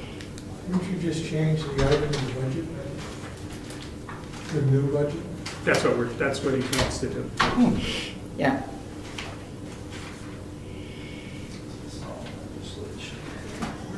And then people would be voting on it in March. if they want to give us a raise, we take it. Got a raise. That's right, if they want to read, if they want to take us back to the, Well, theoretically, they are, oh, it's right here. Theoretically, they already gave us the raise. What you're trying to do is give it back. that's right. Look at the economy, look at the people being foreclosed upon, look at our tax bill. Well, we can blame the town, can blame the school. Which is true. Yeah.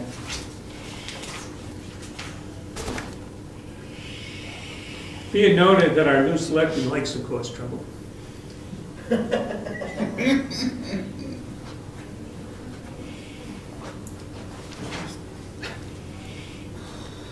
I'm at a loss for words.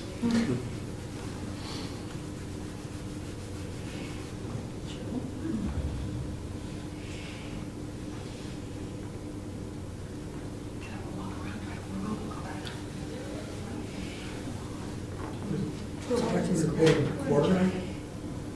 Monthly. Monthly.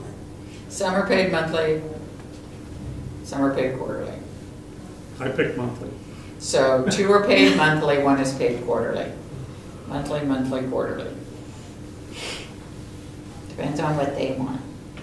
And when I originally did that, because it was screwed up by Social Security, because they made more one month. I think I was teaching at the time. Anyway, no, it couldn't have been. Yeah, but you're gonna give more money to Washington, they need it. That's right. But whenever I did it, it No, was because the taxes are calculated Social on Security, quarterly and what you basis. make over your.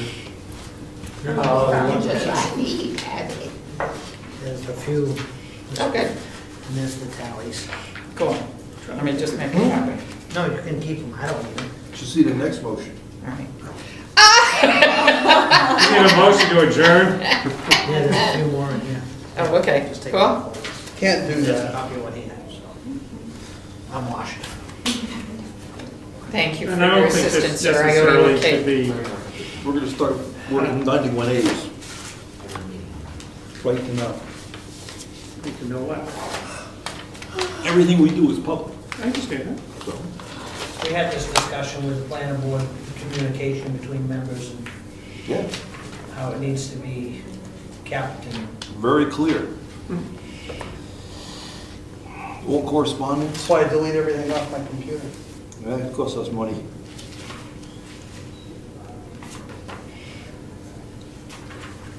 all right, well. That wasn't on the tape, was it? It is. Thank you. What happened to the 5-minute recess? What's on the tape? The fact that I delete everything off my thing? You should be doing it too. Because if you maintain them on your computer, then your computer is public knowledge. It's public record. Then how- If you delete them, Then then it's not. then how do you deal with the 91A issue of where you... You print them out and bring them in. That way the rest of the stuff on your computer is not offered. Well, we'll do. And if that's not what you want, then I would suggest that the town buy the select board After you laptops. delete them. Or do correspondence here. I have a wiping program that wipes my hard drive and scrubs everything it doesn't do. That's okay, but you gotta, if you're doing town business, you gotta bring it in. What's that? If you're doing town business, you have to bring a copy. That's all. Can I make public comment on this, Sure, since we're in recess? I guess so. I put in a lot After of these 91A ones. requests. All right, Most towns have all their emails all right, on a town email. Yes. got it. So when you're subpoenaed for any kind of information, they go to that one thing. Yes. You should not be really using your personal emails for any town business. But a lot Yes. of towns have people who are in their office 5 days a week. We do not. You should say that again. Every town should have, each town officer should have their own email. That's all for the town, and only for the town, and all correspondence should run through that. Because I've subpoenaed people's computers before. And it can be done. I'm not saying it may not happen here now, but it could. Exactly right. And one way to deal with it is make sure Jessica gets copies, because that puts the mail into our domain. Does that mean it's? Right, well, does it cost extra money to have each individual person have their email? Yeah, but I think every town official has one. Sure. No, No, they the don't. selectmen share one. But that's okay. I share one with Diana. But that's okay. We can share one. It's all official business. No, a virtual town hall is supposed to give you a certain number of email addresses for the package. Not through What did we virtual get? town hall. Right, it's not through virtual town hall. That's who has our website. Yeah, but they don't do our mail service. That's a $120 bill we just got. And we don't, and what do we get for email? I can see the pipes. A name that you can email to. Just one. No. No, a server name you can email to. Fine. And then the mail comes down to our server when we read it, if you read it here. And then the administrator backs them up and preserves the copy. And that's the key. Backup is done off our server. So if you put the mail home, you lose it, especially if you wipe the disk. Well, then we'll run into a problem because I don't have a computer here.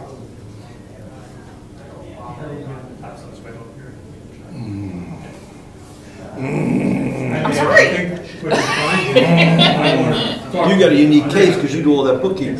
A lot of work to go to the town website and do that. It's much easier. I just send them something at home. And it may be town business, but it's not his fault. It's whoever. It's nobody's fault. I'm sure If I want to people send contact one of the selectmen, there should be an email address for that one person. Because There isn't. I know, but it's just easier to do that.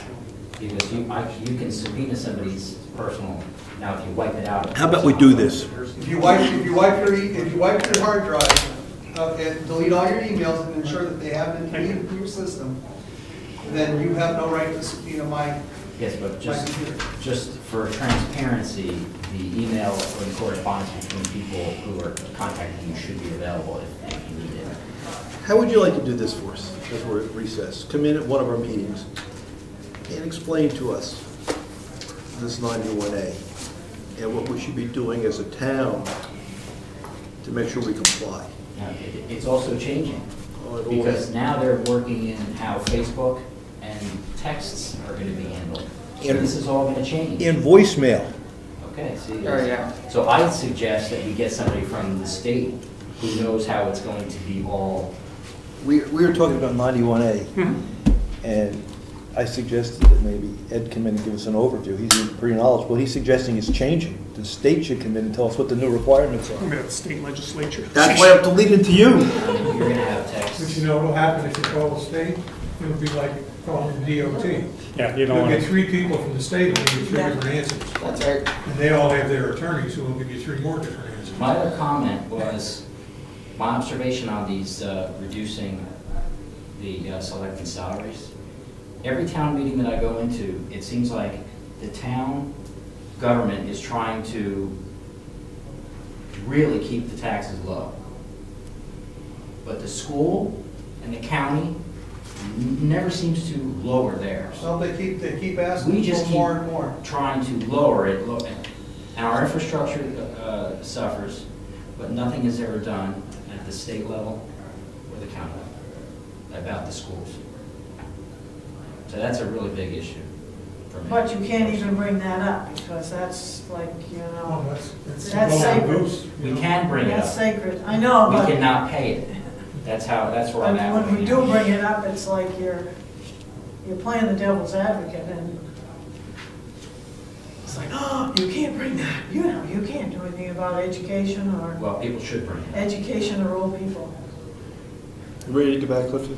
What's that? Yeah, I'm not finding it. I know. I suggest we pass a motion, and if you check with the lawyer to find out that it's invalid, we can fix it. I say we let it go to town meeting. There's a motion on the table. Yep, there is. What is the motion? That effective December 1st, January 1st. Now he's moving it a month ahead. Which, You've already been paid for December, don't do that. I understand. We could do it tomorrow. Effective, I think the motion said, effective January 1st, 2013, we reduce the selectman's salary, the motion was, to $3,000 a year for the year 2013. And that was what we're discussing. If you don't think the number's right, we could talk about the number, if you like. We can talk about everything you want. I had seconded for the motion for the purpose of discussion. Yes, you did. We just start at the beginning of that, you were going to lower. It's my understanding. No, read the motion. Starting January 1st, this coming January, for the next calendar year, as our budget runs from January 1st to December 31st, for that calendar year, the selectmen take $3,000 a year as salary. Rather than us doing it that way, I think that if you reworded it in some way that the selectmen are, why do we need a motion? The selectmen are willing to, are going to accept $1,000 less per year. One way so it's looking like people understand this is what we want to do for the town. I don't know, it sounds crazy, but. Well, I won't, okay, that's it. Call for a vote. Well, hang on a second, though. It's all contingent on legal, whether there's a legal precedence for it or not. Rich has said he's already talked to Laura Spector about that, which we were not aware that he was going to do that. And I would like to see it in writing before. I would like to see a written response from Laura saying that it's fine to do. Not that I don't distrust you, but again, that is something, if we're going to take legal advice, then we need to look at the legal advice. Again, I reiterate that historically, all salaries for elected officials have been done at town meeting by the townspeople. Okay? If the townspeople want to reduce my salary, then the townspeople have the right to do so, and I agree with them. If they want to raise my salary, I agree with them. I have on the floor, I won't argue one way or the other if it's raised from the townspeople at town meeting. They can do it, we can do it ourselves. We don't have to ask them to reduce our salary. Well, could you just put the number in for the budget? Let's say $4,000, for the sake of argument, $4,000 each, you lower that line by $3,000. That way we're proposing it. Yeah, that's fine. Then we start January 1st. Otherwise, we have an issue of trying to catch up in March. If the town wants to raise it back to $5,000, then we get a little extra. But if they, yeah, okay. If we want to just put in the budget as selectmen, that we put in that line, say, we'll each get 4,016. that doesn't control the. 12, I'm sorry. That doesn't control the expenditure. That's just the budget. That's right. So we have to vote on what we're going to spend out of the budget. Budget's here.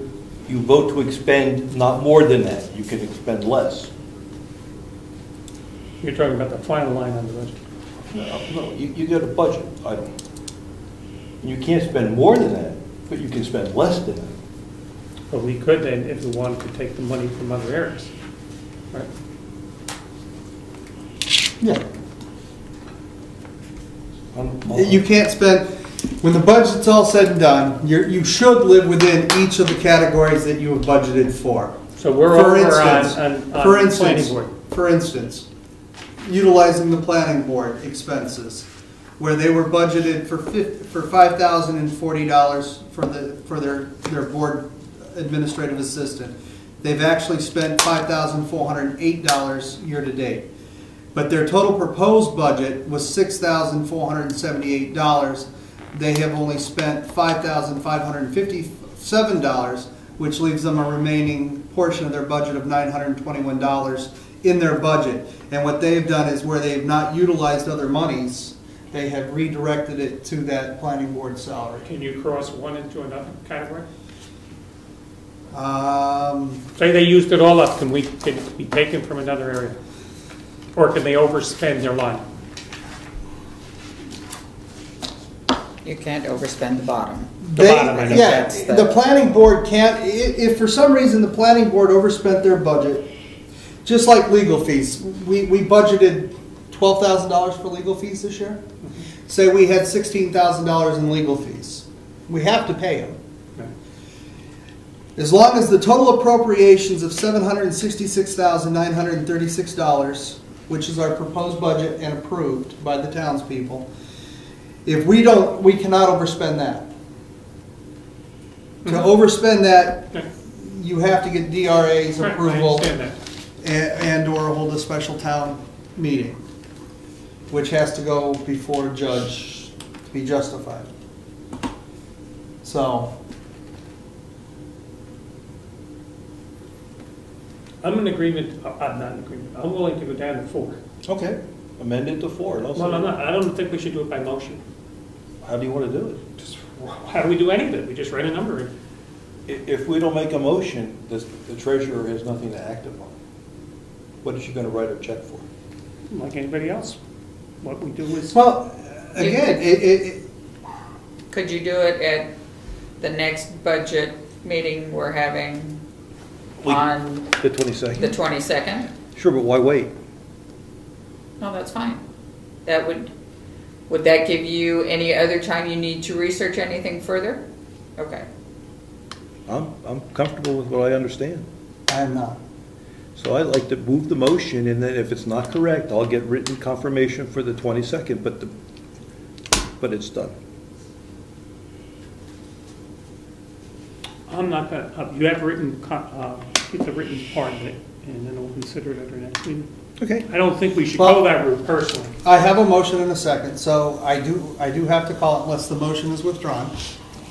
I do have to call the vote, and we either vote it up or we vote it down. So, is there any further discussion? No. Hearing none. I will call the vote. All those in favor say aye. Aye. All those opposed say nay. Nay. Nay. Now, would you consider getting that in writing?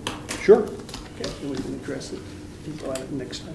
And could you ask if the attorney in regards to us going the route of we just don't accept it?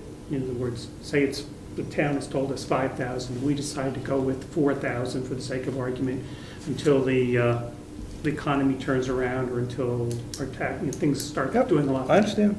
I understand exactly Can what we you're just saying. voluntarily? Or do we have to donate it back? We don't have to draw it. We control what comes out of the budget. Does Dr. Marsh draw a check? No. So He doesn't- donates his time. So he donates his time.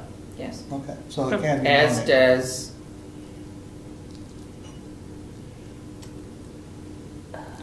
Bob Russo, the assistant.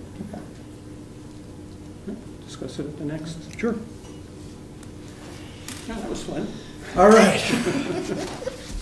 Never a dull moment. Let's look at the town. Any Bobby, further will new not have business? any people watch this tape? Any further new business? Are we going to talk the rest of the budget issues? The planning board budget tonight? Well, yeah, is there any further new business? I If- was going to.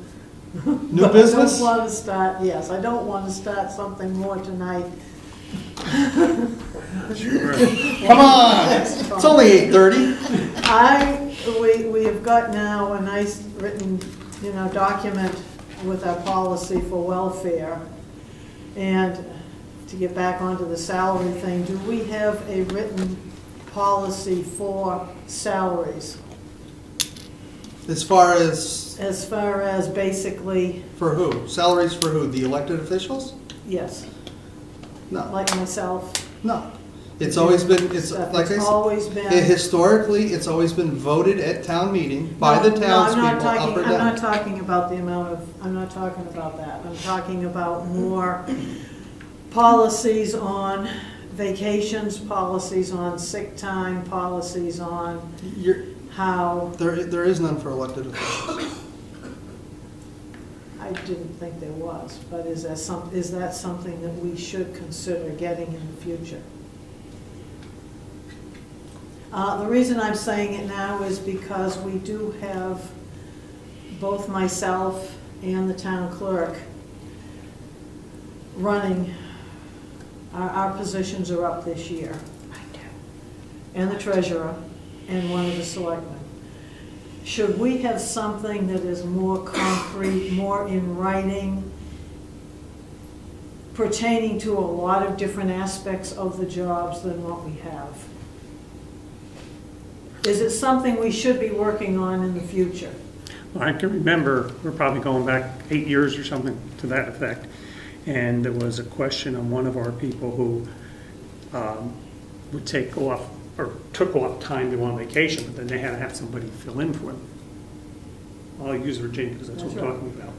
And prior to our getting into this, I think she paid the person herself. That was under, yeah, but that was That when we was had under a the different, fees. We that was had in a Under different fees. pay structure that we had for the town clerk. So now we're, myself. And for you. so yeah, now we're business. under this structure. So if, heaven forbid, something happened to you or Virginia, then, or you decide to take a 6-month vacation. Let's even make, nothing happens to you. You take a 6-month vacation, then we have to pay all the subsidies. Oh, he's gone. So, I mean, that way, I could see people getting ugly and they'd have to wait to vote you out, I guess, is how that would happen. Well, they could recall it. They could do a recall vote. But, you know, I'm not talking about any particular person, but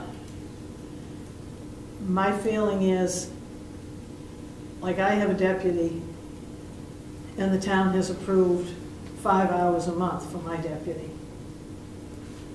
Okay, if I was, this is just an example, if I decide to go away for a month, and my deputy had to spend, say, 20 hours of that month in here covering for me, I don't feel as though that money should, 5 hours of it should be paid by the town. This is my own thought. The other 15 should be taken out of my salary. And somebody made a comment, and I don't remember who. That's not legal, though. But that's the town clerk. That's not that's not legal. But the town voted for a specific salary for a tax collector, not particularly me. If I am not here and somebody else is doing my job, Then the townspeople can vote in a new salary for that person. but well, this is just an example of, is this something we should start in the future hashing over to try and get a concrete policy for how this type of thing would be handled? Let's So one put of it the that things way. that really needs to happen and has needed to happen for the past number of years since I've been here is that we really need to have a procedure manual. That's right. For That's what I'm talking about. two different, Yeah. for employees, both elected and hourly employees. And that needs to be something that is worked on, yes. I don't That's think what there's anybody that I'm wouldn't- saying. I'm And not that would actually saying. have to be, if you're gonna deal with elected officials, that has to be voted on at town meeting by the townspeople to be enacted. Because this board, and this has been through legal counsel, this board cannot control the tax collector's hours or pay, or the town's clerk's hours or That's right. pay. We cannot mandate it. Only the townspeople can do that. Doesn't the RSA specify how many hours the tax collector and town clerk is supposed to have a week? So the RSA, this is how many hours a tax collector has to be open. And I think Yes, I that, believe it's 2 hours a month. and I think the same thing is It's a for, ridiculous amount. My- Low. my- It's a low because it's ancient. but where I'm going with this is, the elected official has to arrange your hours to meet that RSA. So if you were going to take a vacation and you can't meet the RSA, you're not fulfilling your requirements for the office. So if anyone not fulfilling, you have the flexibility to change your hours. But that's, yes. But that's why I think we need to have a policy. I remember, I've been tax collector, of course, for a good number of years.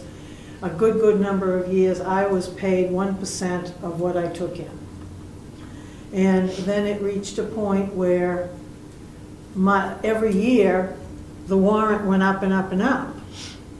So with the warrant going up and up and up, that meant theoretically, I was collecting more and more and more, until some townspeople got upset about it, and I worked very closely. Bob Russo was selectman at that point, and we batted an awful lot of things back and forth as to how to handle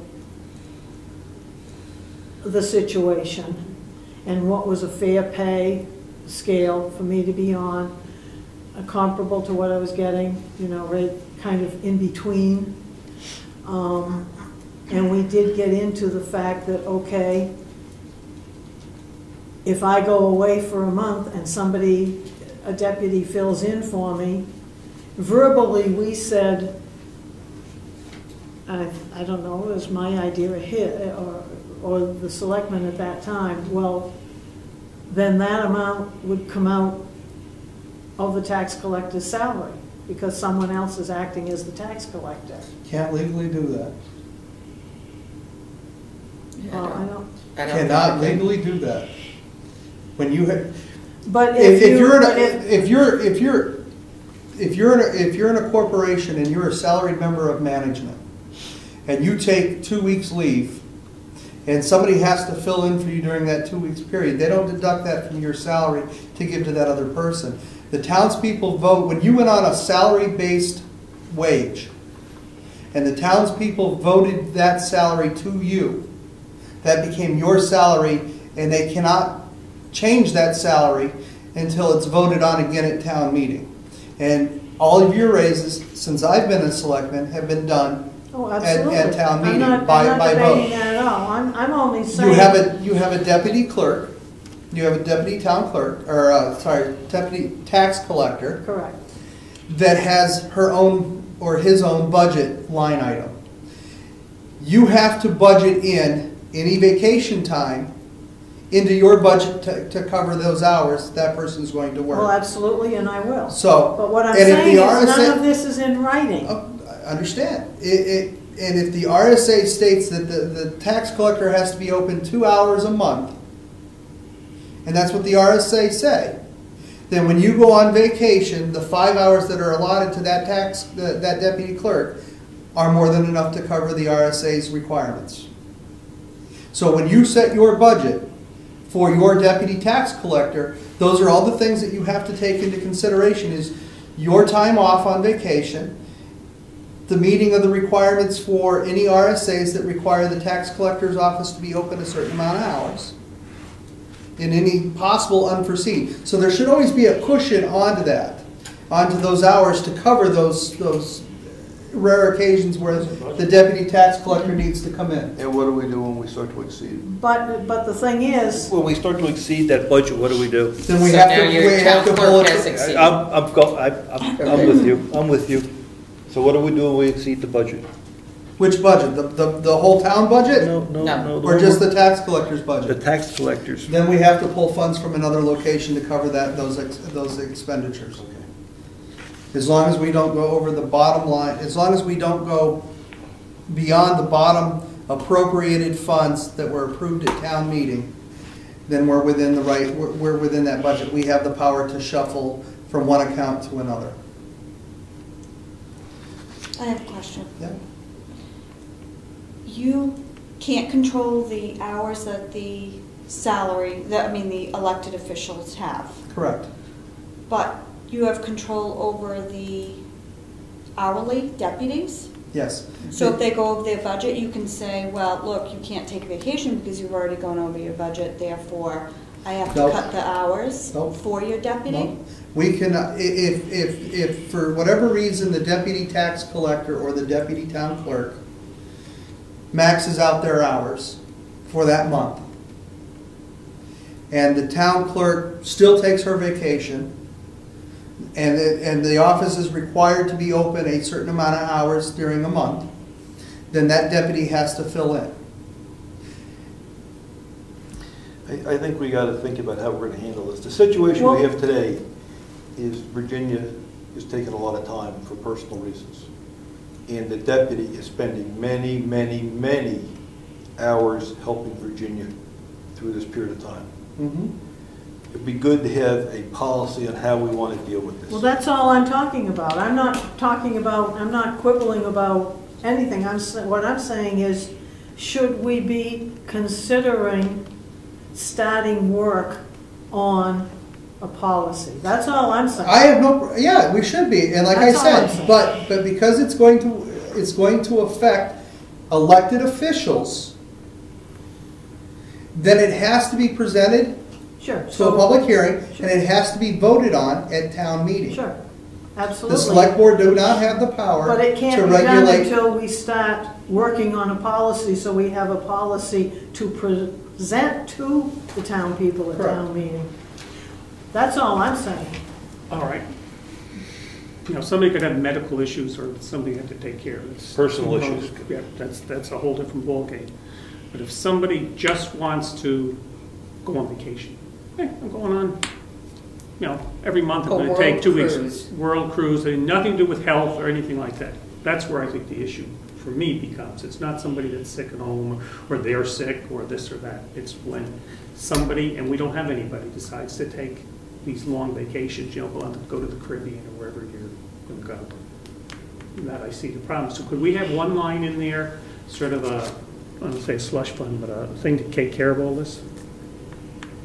What, on the budget? Yeah. It's called contingency. Well, It's this already in is- there. This is what this is what I was bringing up originally, and not to get into discussing policy, but just to say, do we want to consider starting work on a policy to present to the townspeople at town meeting? And I don't think we'll get it for basically- this, I don't think we'll make it for this town meeting, but we might make it for the next one. It was brought up to me today, basically, as you said, by Jenny's deputy when I was in here today, because she said, what happens? What happens with this? I'm here, you know, she says, I thought I was gonna be here, which she's not complaining. No, she's covering the She's not job. complaining, She's but. covering. And she should be paid for the hours And she she's has here. to And be she'll paid. be paid, but that's gonna put a big burden on the town as far as her working over the 10 hours a month. And if the And it's townspeople gonna have don't to- feel Virginia can handle that job anymore, then they don't vote her back in. But it's not really Virginia either, it's anybody, as Sure. Bill And said. It's you're right. anybody, it's anybody. Any elected official that is not doing what they're supposed to be doing, or working the amount of hours that the town has requested of them to work, then the town has the right not to vote them back in. How often do you run? What's your term? Every 3 Every years. 3 years. So you could have, usually if you don't mind, Sure. you just get beyond election time, so they can't do anything for 3 years. It's all yours. No, actually, they can do a recall. Yeah. Or you could resign.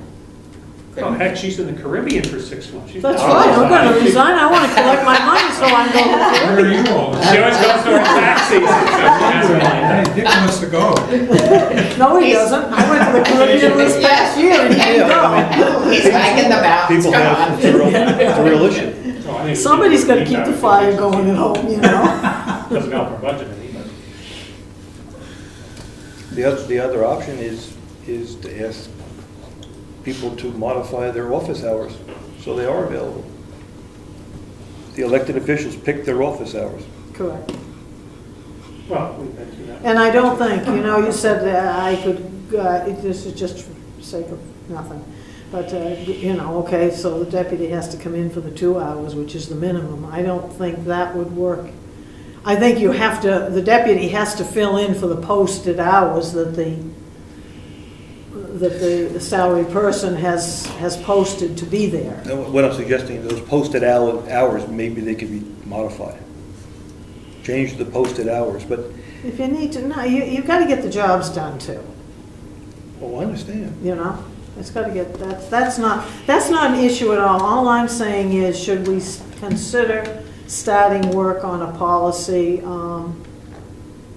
Absolutely. We'll put That's all I was saying. I didn't You want want to to start all spearhead, you want to this other spearhead the stuff. policy committee? I don't think I should, Why not? because it's making a policy for myself. Sure. Yes. Why not? We'll take it. Of course. Somebody in the town's got to do it. Well, it's got to be done, but I think it should be done by the selectmen. Why? That's, With our help, I think we should all do we it. can't set your policy. It's a town policy. No. It's We can't town set the policy. hours.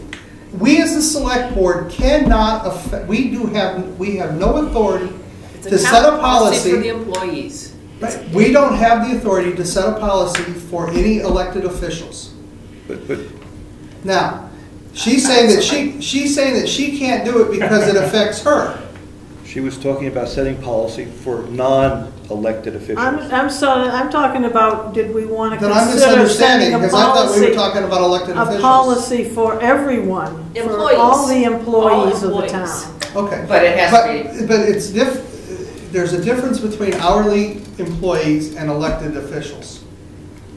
There is a difference.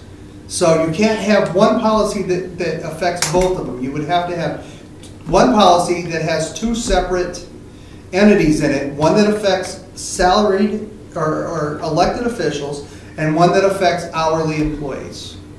You can have different sections. Yes. Right, that's what I said, one policy that has two sections. So why couldn't you work on that?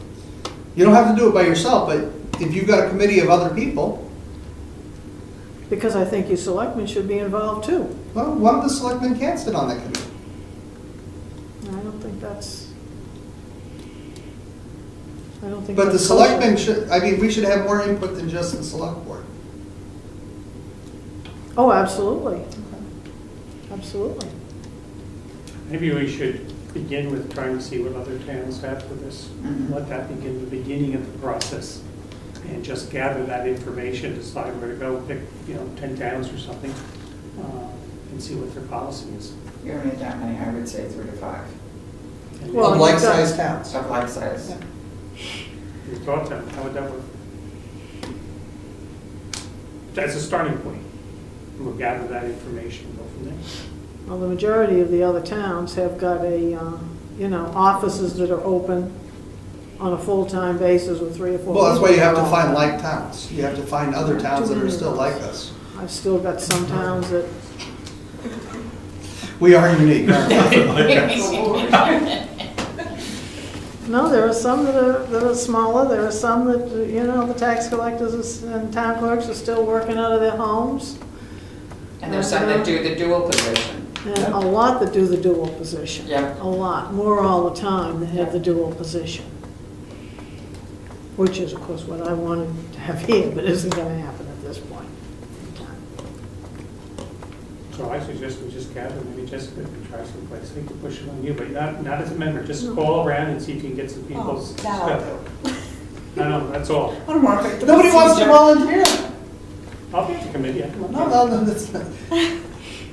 Too much work. But if you just gather something similar around the state, not all just here, and see what you come up with, it'll be worth just looking at the information for everybody. See what I they do. mean, myself personally, it's not gonna really affect me Right. in the job. You're looking down the road. I'm thinking of, as a town, having a policy for these things. It's a personnel. Because we have reached a point where, well, this is the way it's all been done, always been done.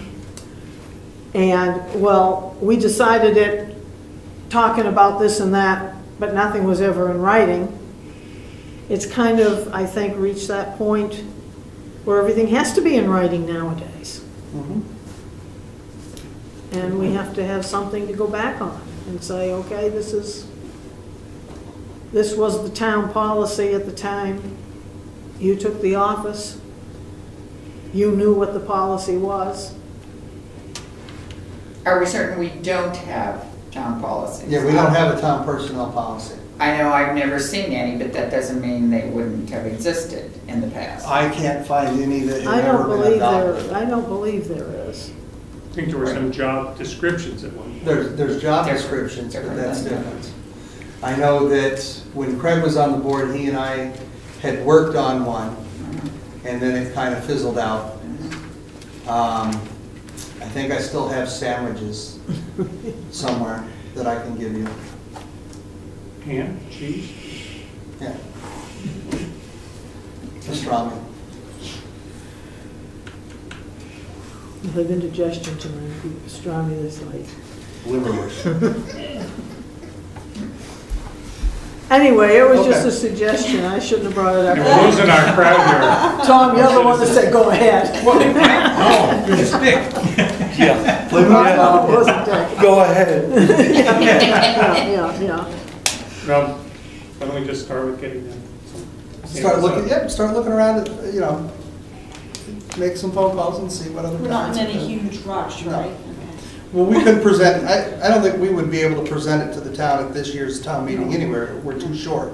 So anything that we would do would need to be worked on by the board next year and completed. It wouldn't hurt to also get a couple, the larger towns like a Wolfboro or a Wakefield, Wakefield, I'm thinking. or Ossipee. Oh, yeah. Ossipee has a lot of town hours and stuff, and then get some smaller ones like an Effingham or a. And you'll have to ask for two. You'll need to understand this, to ask for a personnel policy for hourly, And elected, I think. and if they have anything for elected officials. Elected, yeah. They could also say exempt.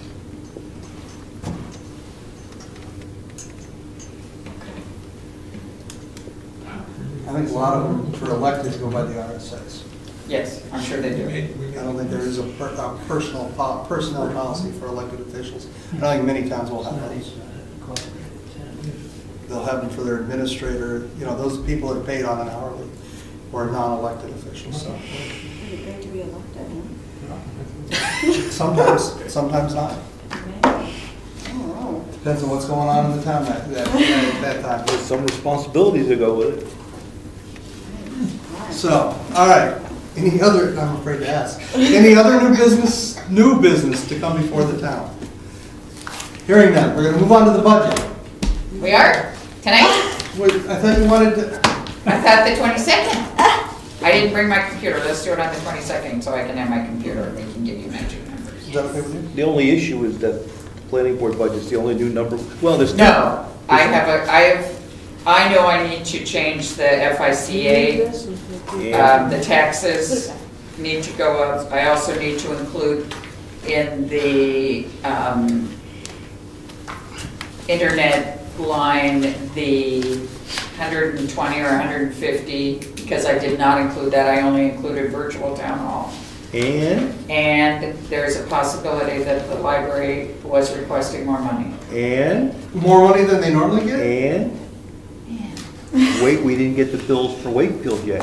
Right, I wondered about that. It should have come this week in the mail. 10th. It was supposed to be here the 10th. Yeah. I'm sorry you Those said are that. from mine, but I don't know if it's any other mail. How about, any other requests for nonprofit type organizations? Yeah. I had none. Oh, okay. Populations. Brookfield is here. Cause enough trouble. I got more. Nelson, I've never heard of these places. All right. Recall for Mr. Zacher. What's he up to now? Give it time, give it time. Population. Just do a quick scan, see if we get anything from Wakefield. Yeah, I guess so. I'm interested if that transit folks did this for you. Let me check the mailbox. That's what I was talking Do you about. think? I went through that, that's pretty current. How's the census bureau want to get? Oh, already? Oh, they want it every year. Conducts the boundary and annex survey to update our records regarding changes to legal boundaries and governmental status of all government units effective on or before January 1st of the survey year. So we're having another survey year? Yeah, they want more of those things. That's why you gave me a raise last year, so I would do those things. Oh, got my Oh, well, I'm checks. here. Oh, that's great. Nothing? Oh, good, those are mine. Okay, thanks. I've got one thing here. Anything from Wakefield? Ernie Brown, well, let Ernie do it. That's true. County of Carroll Commissioners. Where's the original? Do we know? Where's the original? That's all I got. That was in my box. Nothing from the town of Wakefield. Yeah. Oh, that meeting yesterday? Yeah, this is the Governor Wentworth School District that met on December 3rd. Oh, that one's way past.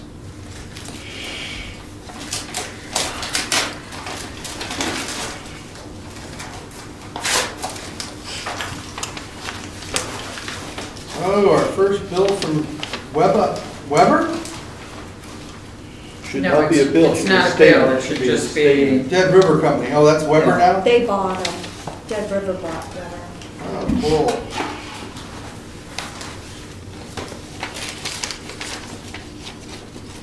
Chair for return envelope.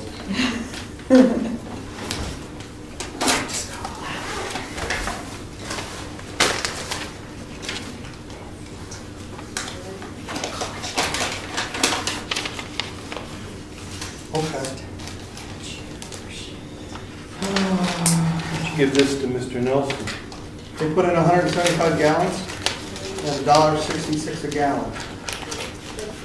Is that what we agreed to? Yes. That's the county. I put budget it at the proposal. bottom of the new budget pages I gave you, what we, Is that the oil? No, that's propane. Oh, okay. I was hoping that was oil. That was like, damn, Yeah, we're that would be gonna a good price, siphon huh? some oil out of there and get the price. We'll be feeding the town off of the oil at a reduced rate. Yikes. Yeah.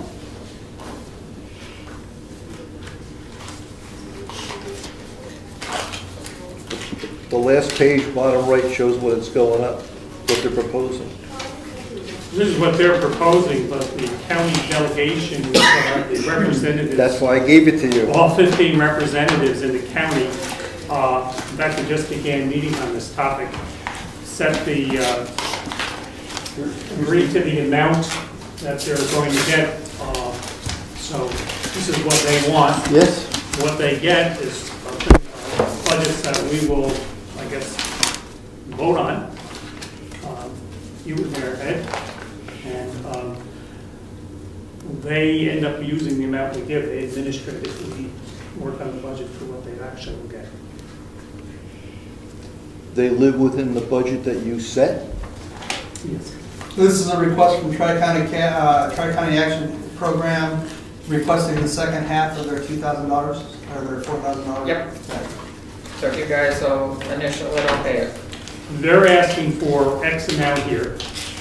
We are needing to, unless there's a different year that we're working on year after year, but it will be this year, we will end up working the budget and see if we agree with their figures, whether they're too high, too low, whatever. So we establish the actual amount. That would be for you. It's proposed budget. Yeah. Primex. Proposed budget. So I gave it to you. Merry Yeah, Christmas. Season's greeting. Fairpoint Communications. And the three of you approved, this is the second half. I got a couple more in here that we'll need to approve. Okay, fine, we'll wait. I'll ask Ed a question. He's off. He was at the same leads. Trees may have run out of leaves, but you haven't run out of time to save 50% off your internet and phone.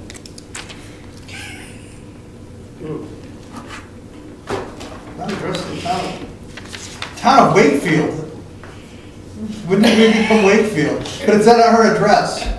Hey, look, $30.49 per month for 2 years.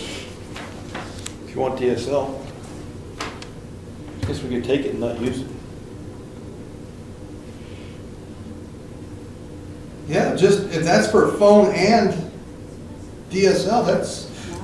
New customers only, put it away. Does it say that? I'm sure it says that.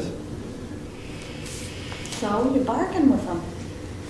Feels nice. Hey, you have two of them, maybe one's house.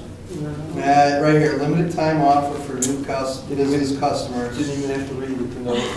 Oh man, got me all excited. $30.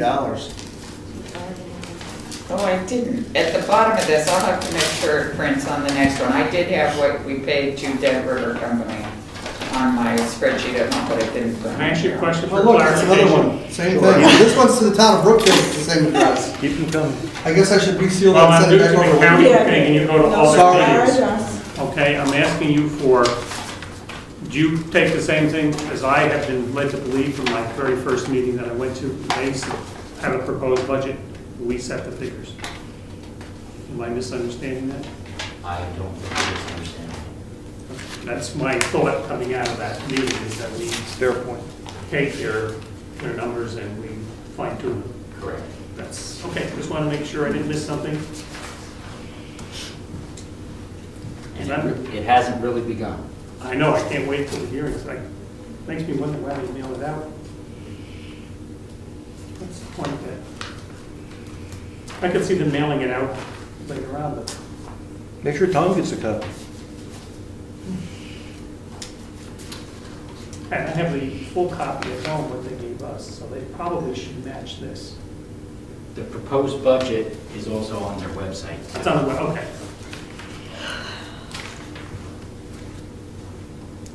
So I know they had some stuff, each of the department heads made a presentation as, Rich, each of the department heads made a presentation as to their budget and talked about some of the things they wanted, like the prison wanted some additional fencing, cameras and all that type of stuff. So it was very interesting.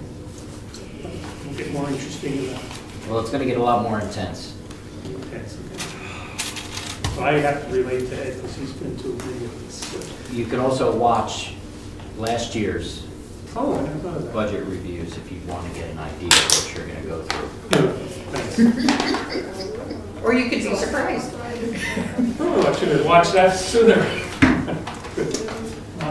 But if that's a state form, are they allowed to send it out if they are changing it? That's surprising me. I would just assume, well, we do propose budgets. Yeah, but you don't. We know who votes on that.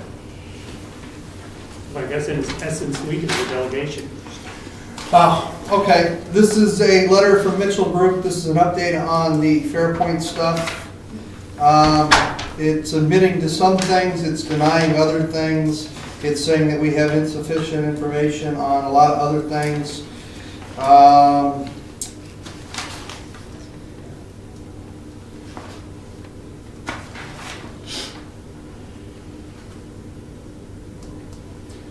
I'm wondering, And it's asking grant such other and further relief as court deems just and necessary.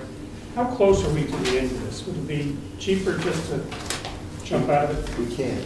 You can't, no. We're in. We're in for the ride. We're in for the ride, that's absolutely right.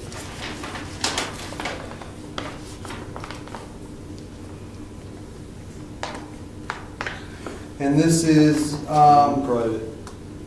right, this is non-public information.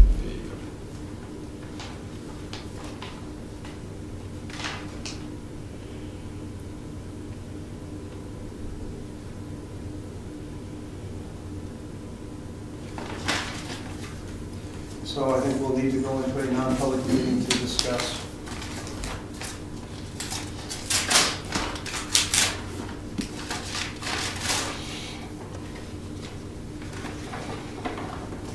Overdraft fees. Returned item fees. 0. 0. I know that. Okay. Which is the first thing I saw.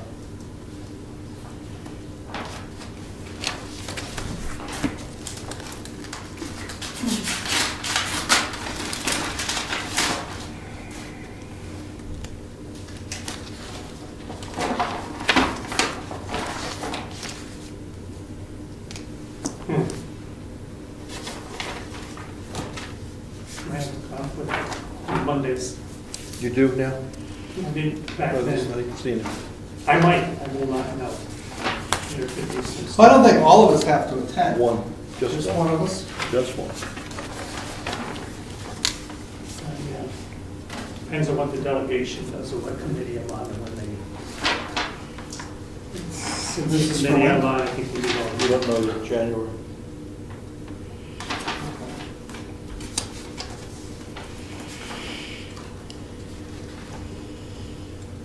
Hasn't been scheduled yet. That's from Mitchell. Mm-hmm.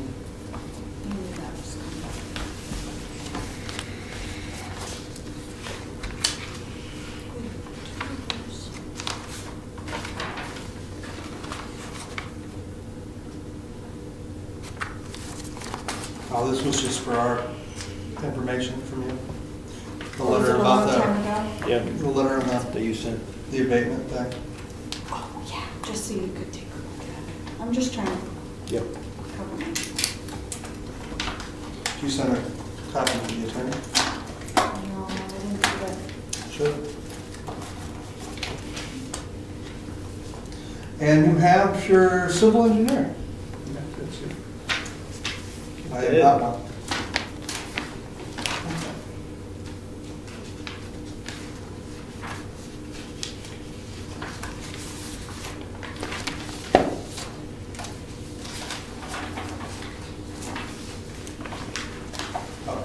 This was, Yeah, that's the old one, throw it away. that's the one that was, The working document. that was the working document, no longer applicable for welfare.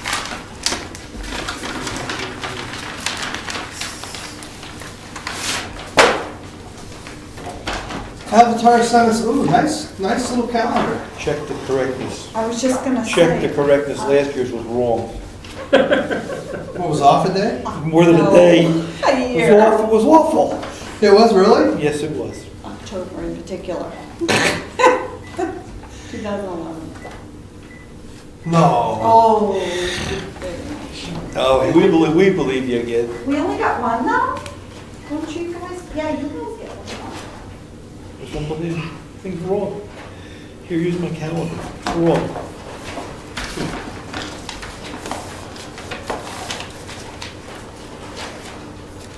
Is there something wrong with that, Jessica? Now, were the days correct and just the Yeah, title it's wrong? just the title wrong, yeah. Want this back? It's still in December. Okay, we'll give that, yeah, give that one to Jessica. The title is being what? Under the picture, the caption? Yeah, it says, no, it says October 2011. 11. Oh, No, it was And 2012 yours it dates. is. All right, I have no further names. Rich signed off on these. Thank you. Hope we have dial tone tomorrow.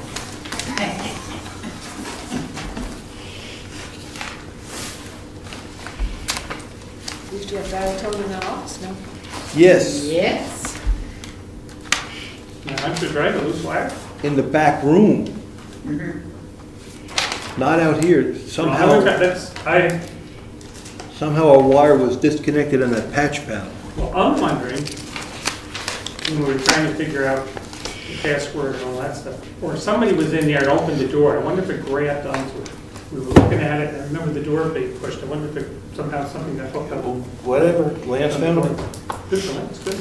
But it's fixed now. Yes. Okay. Any other public business before the board tonight? Ish. If not, we need to go into non-public. For what, read that letter again? I don't know why. What, this one? Yeah. It says, It's the hearing dates. it says, call me back, I'd like to have a hearing.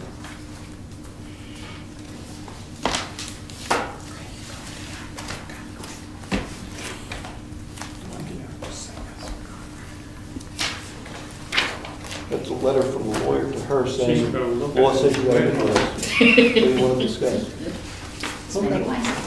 I mean, So it's not, you know, it's not with us then? when they schedule, That's open, it can't work. when they pick a date, they're gonna inform us, so one of us can attend. So this is public information I don't know. I would think it would be a non-public meeting, would you? to discuss it. If you want to discuss it. I do. All right, go ahead. Okay. So at this point, I gotta get the RSA because I never remember it. One of these days I'll write it down.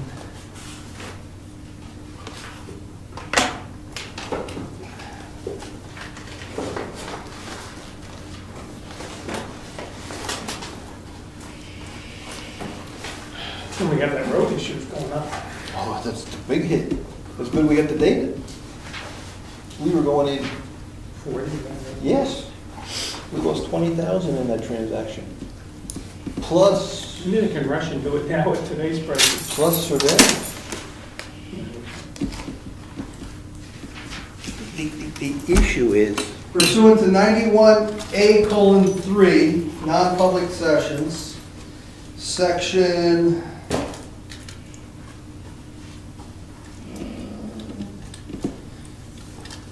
2C. Matters which, if discussed publicly, would likely affect adversely the reputation of any person other than a member of the public body itself. Okay, want to go to our office? Yeah, this won't take long. Just a couple of seconds. Roll call. Oh, yes, I need a motion. Sorry. Roll call vote. Make a motion to go into non-public session because of whatever those numbers are. Second. Roll call vote. All those in favor? Nelson, aye. Zachary, aye. Camp aye. I always forget that. Roll call vote. Good night. Thank you, Mary Lou. Who's Jack? Mine. Oh, mine's the other. Short meeting tonight.